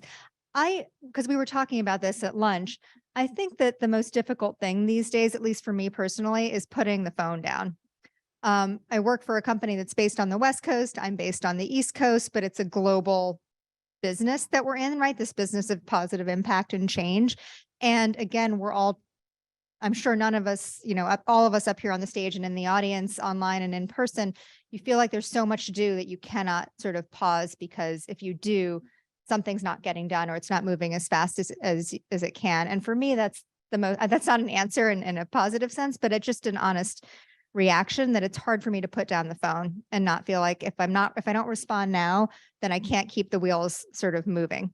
So I think what would help me is having everyone else in the room sort of pause as well. And that would maybe allow us all a little bit of breathing room. I'd love to add a little bit. I shared with you about the wellness days, and so I highly encourage you to figure out some version of that for yourself. But I'll really quickly tell you, when I was in my early 30s, I worked at least 6 days a week, at least 14 hours a day, probably 16 hours a day, for justice and equality, right? And one day my lung collapsed and I didn't know it. And when I discovered it, I was able to get treated, but I almost died. Right. And it was for good reasons, right? I was working really hard for good reasons, but I wasn't going to be around to enjoy all of the things that I now enjoy. I'm a parent. I am in a wonderful, beautiful relationship. I have a wonderful family, an extended family and chosen family that I wouldn't have been around for if I didn't really figure out how to kind of strike some balance. And so I'm just giving you some real talk about these things do catch up to you if you don't have systems. And some quick things is, for my work, I don't answer email constantly. I pick my spots for when I'm going to do email. Like, I'll do it in the morning and then I'll do it later in the afternoon. I set aside any kind of challenging messages or calls I need to get to the next day. I turn my phone off at night, so I am not available 24/7. I'm not looking at my messages. I kind of do like social media, so sometimes I check that out a little bit, but I stop working and I'm not available. And I lead teams where everyone on the team understands that if they get an idea at late in the day, outside of business hours, that they figure out how to save and send it later. Great. You have a question? Yes, please. Hi, my name is Darylyn. I work at the East West Center. I'm an alumni network specialist. And interestingly enough, my first job was during the summer at the Department of Human Services at the Pawa'a unit down in Kaka'ako.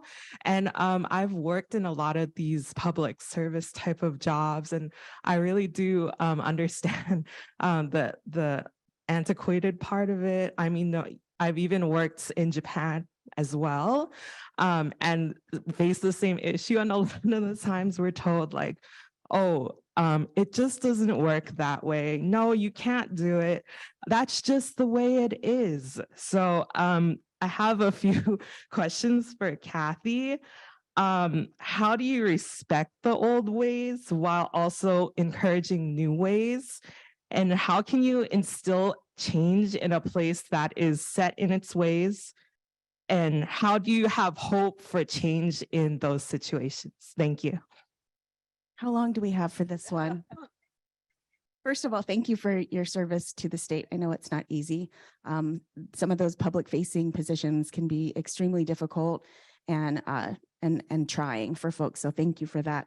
So the first part of the question was, how do we respect those with the historical information and knowledge and expertise in the field without kind of being relegated to the old guard? I think that what we've done is we've identified what we call change makers.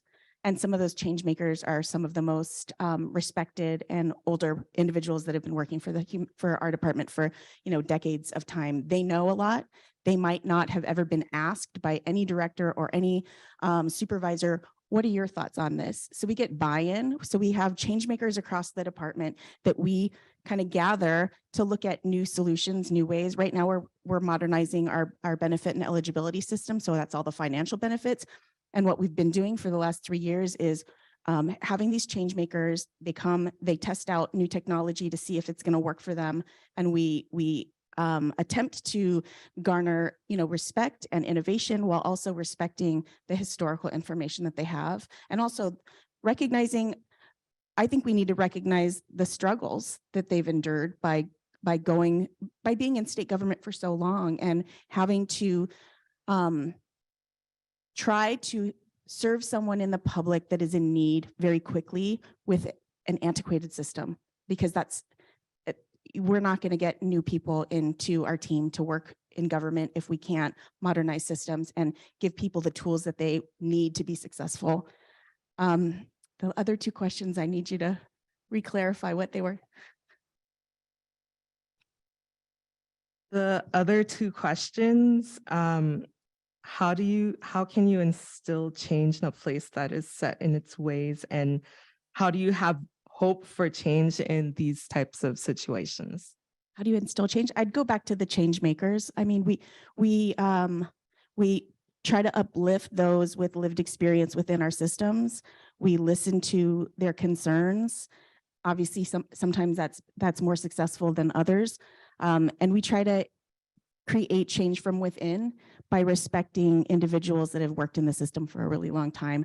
I think that instilling change takes time. And when we talk about state government, we're talking about shifting the movement of a glacier at times. So we have to be patient. It's not going to happen overnight. Like I said, we've been modernizing this benefit eligibility solution system for 3 years with a contracted provider. We built the COLEA, which was the MedQuest Medicaid benefits portal first, then we're working on the BES, then we're working on the comprehensive child welfare information system. So it takes a long time. It takes a long time, but we have to be able to have these difficult conversations with staff and also see them. I don't have a staff of robots or people that just come to like punch papers. They're humans that have families at home. They're parents that want to take care of their kids. They want to make a living wage.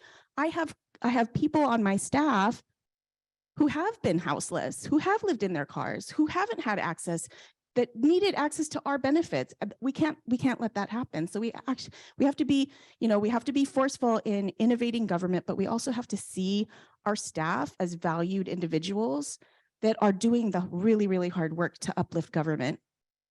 I hope that answered your question. Thank you. Thank you for the question, Cathy. Thank you for the thoughtful answers. I have to apologize. This podium obstructed my view of all the people on the line here, and I didn't even see the mic there. So please, let's go to this side of the audience. Or online? No, yes, the podium, I couldn't. Hi, thank you so much for your motivational dialogue. It was really insightful. I'm Keiko Chida from End of Life Care Association of Japan and JWLI fellow alumni. We help create compassionate communities at every stage of life so that everyone can experience well-being from birth to death. And I believe the COVID-19 pandemic provided an opportunity for everyone to recognize that suffering, including death and grief, is inevitable familiar to all of us. So everyone is vulnerable, and recognizing this gives us the potential to be kind to others. I think everyone here makes an effort to help those who are suffering, right? So here's my question. How can we make more people like you compassionate people?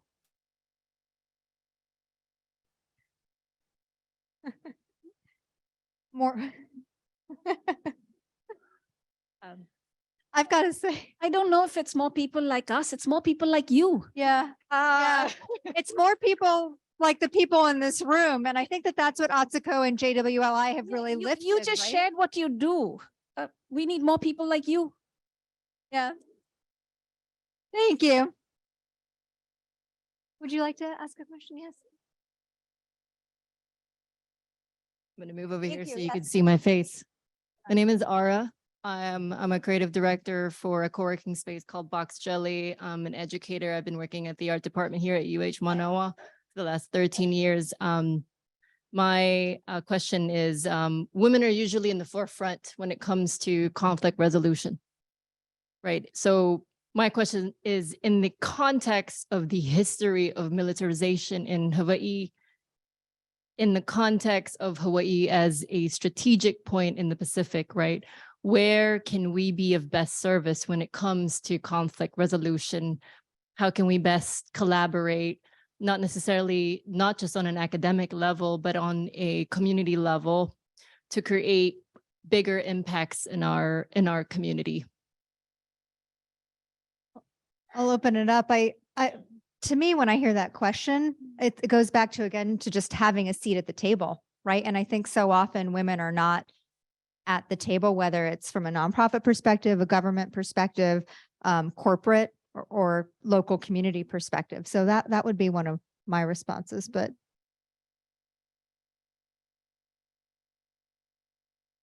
everyone has a lot to say. So, okay.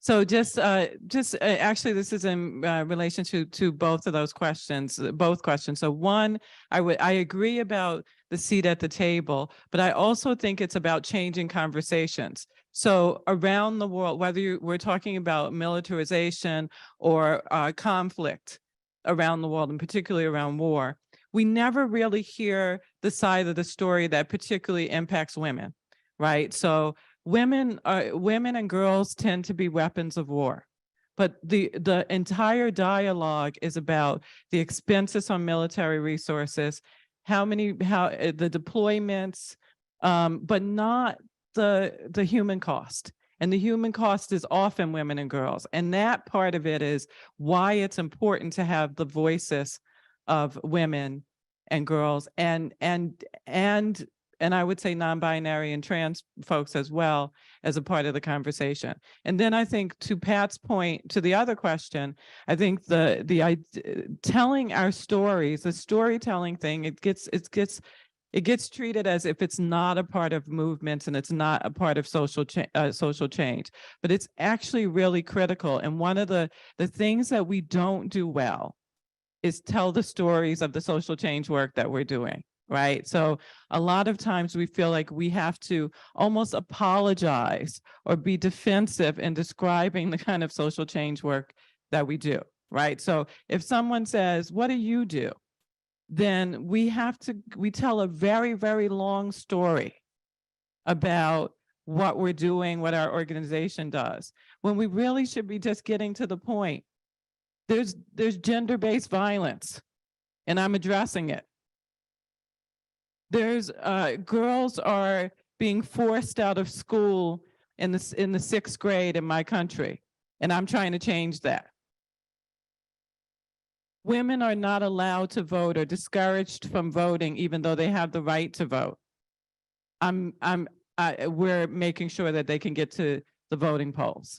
And the opposition to some of these issues that we're progressive on, or we want to see change for women and girls, the opposition tells right off, we don't want you to have that. Right? You should not be equal. You should not have that right. Thank you. Well, I think that's a really good set of words to end on. We're just getting the proverbial hook, but for good reason. And I see that there are a number of people still online for questions. We are all going to be staying for the reception through the evening. We'll be here tomorrow. I really want to encourage the conversation to continue. This panel was about making sure that voices were lifted, that everyone could leave the room, both virtual as well as in person, and feel empowered to make change. And I think that we've done that today. Let's keep the conversation going. Thank you to Atsuko. Thank you to JWLI for this amazing community and the work that's happening. Thanks to you. Thank you, Anissa and the panelists. Let's give another round of applause to the amazing panel. Our final speaker today is Governor Josh Green, who needs no introduction here in Hawaii, but let me for those online. He's a physician, humanitarian, and public servant who has been working tirelessly to improve the wellness and well-being of the people of Hawaii. He's also an emergency room physician, has been at the forefront of the state COVID response. We're honored to have him today with us as an important ally to women leaders. Please join me in welcoming Governor Josh Green. Aloha. First, let me thank you for the honor of being able to speak in front of a group of women leaders. It is not lost on me that I should be humbled by that. So please, thank you for that. Thank you, Atsuko, for welcoming me as we shared life stories not long ago. So that was very kind of her. And I'm so pleased to see you, President, Congresswoman, so out there. It's really a great honor. And I will start here. We need to tell the stories that is what was just said from our esteemed panel, to tell the stories of women. So let me indulge my own memory and share with you the stories of the two women that had the greatest impact on my life. So I was born in 1970. In 1973, as we know, that is when women were given the right to choose. When I was 5 years old, 1975, the first memory I have that's very clear is my mother taking me by the hand on a National Organization for Women march in a large t-shirt, because it was made for adults, down to my toes. And she explained to me about equality and the women's movement at the time. So to have a woman lead me through my childhood was extraordinary. And then I was able to reflect on the woman that helped lead her. And that was my grandmother, Phyllis. So my grandmother, Phyllis, who was born in 1920, graduated from Carnegie Tech, which is now Carnegie Mellon University, at the age of 20. She graduated in 1940 from that esteemed university that is mostly science-based.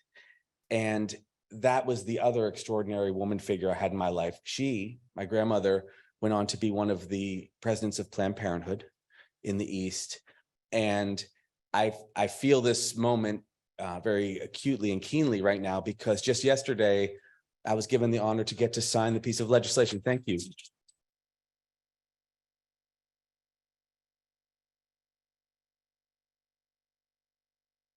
A piece of legislation that women leaders wrote here in our state to protect a woman's right to choose and the healthcare providers that care for them. So we can see in the lines of history how women leaders now are present. And my grandmother, who never had an opportunity to have the career that I can only imagine she should have, would have, absolutely in every way could have had. But in the 40s and 50s and 60s, she instead was not able to do that. Now, she raised an extraordinary family, and her boys and daughter then helped raise other people, and here we are today. But I wanted to tell those stories because they, probably more than anything, were what led up to the moment that I was just given the honor to be a part of yesterday with my wife and for hopefully my 16-year-old daughter. So I wanted to share that. Next, I wanted to talk about the two crises that I think have occurred in the last 6 years, which are leading to leadership moments. Two international crises in my mind: COVID and the election of Donald Trump. And I say that because if we are speaking honestly about women and the effects on the world, and I'm not trying to be overly political here, both of those incidents led to, in my opinion, the opportunity for women leaders to emerge in intense ways. So in our state, we had women leaders emerge, not just Cathy, who I'm so honored that she leads in many ways the largest department. I think it may very well have the largest budget in our entire state, but also people like Libby Char, our director of health, woman, who led us through the depths of the COVID response so steadily, against all of the cliches, all of the the stereotypes that often attack women. Women can't be scientists, women can't be leaders in a crisis, don't have the composure. All of that was nonsense, of course, here in the greatest crisis that we had in our history. And I would say this, that though it was a tough 4 years after a president disparaged women in the course of becoming president, it led to other women deciding they would step up. And I've been so lucky to meet so many women governors just in the last few years. And I can tell you that they are empowered and strengthened by having to deal with the reality that politically, they felt that they were not included, that they were demonized, that they were, they had their self-worth challenged. So those are crises, but they lead us to moments where we can then rally. Now, a few things that we're grateful for in our team and in our state. We are almost at parity for judges in our state. We have 42 men and 40 women. It will be 42 and 41 in about 3 weeks. And I will tell you that by the time I'm finished, there will be more women judges than there are men judges.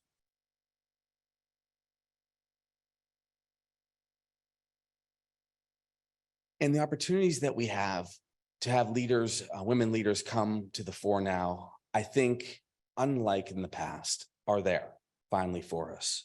Again, you got to see Cathy Betts, who is extraordinary. And in the back, Liz Skillen, who was my campaign and political leader to help me become governor, sitting right here with us tonight. So she was central to that. But not just those individuals, Nani Medeiros, who is our housing czar, and housing and access to stable housing, which is an issue that plagues women when they aren't able to house their children or can't find stable housing for themselves because of disparities. We have a woman leader in that position. And then finally, I would mention that we are lucky enough in Hawaii to have a new department, a department that works on trauma-informed care. And it should be no surprise to you that a woman is also leading that department for us. So as you share these personal stories and these experiences, at least thankfully in one corner of the world, and hopefully many corners of the world, we're going to see women take the leadership roles. And then finally, my chief of staff is yet another woman. So the first 9 people that I appointed, and I didn't intend it that way, were all women. So I think that we have the capacity to finally believe that women leadership is a possibility. It's a possibility after a time of crisis. I personally believe has become more likely rather than less, because we are finally getting over ourselves after having dealt with pandemics, a challenging political era, and then all of the global conflicts that we constantly see. And so I just wanted to say mahalo to you for including me to just share my stories of women leaders. And I wanted to thank you again, because a guy probably doesn't get to deserve to come and be with you in this capacity necessarily. But as a speaker, I'm just honored to get to have that chance to share these tales. So again, mahalo for welcoming Hawaii into your lives, into your experience, and for sharing your leadership capacity with all of the young women here in our state and of course globally as they watch us. So again, you guys are wonderful. Thank you. Thank you, Governor Green. Before we start our reception on the lanai, I would like to give a special thank you to a few people, so please bear with me. Ayaka Weike from JWLI. Ayaka, for her hard work and dedication that made this very summit possible. And Raya Sekimoto. Raya, where are you? Ah, okay. Without her diligence and care, this summit would not have happened, Raya. And our fearless leaders who continue to challenge us and inspire us, Atsuko Fish and Susie Vares-Lum. This is a thank you to all of us from JWLI and the East-West Center. And to all our speakers for being here at Hawaii and candidly sharing your stories. Thank you so much. And also, this is a quick reminder because your job hasn't been done after this ends. Please come to the stage for final group photo. And finally, thank you to all who joined us in person here and online. This summit is only the beginning, and please leverage this opportunity for further women's leadership and for collective action and collective voice. Now let's go enjoy the pupus and refreshments on the lanai. Mahalo.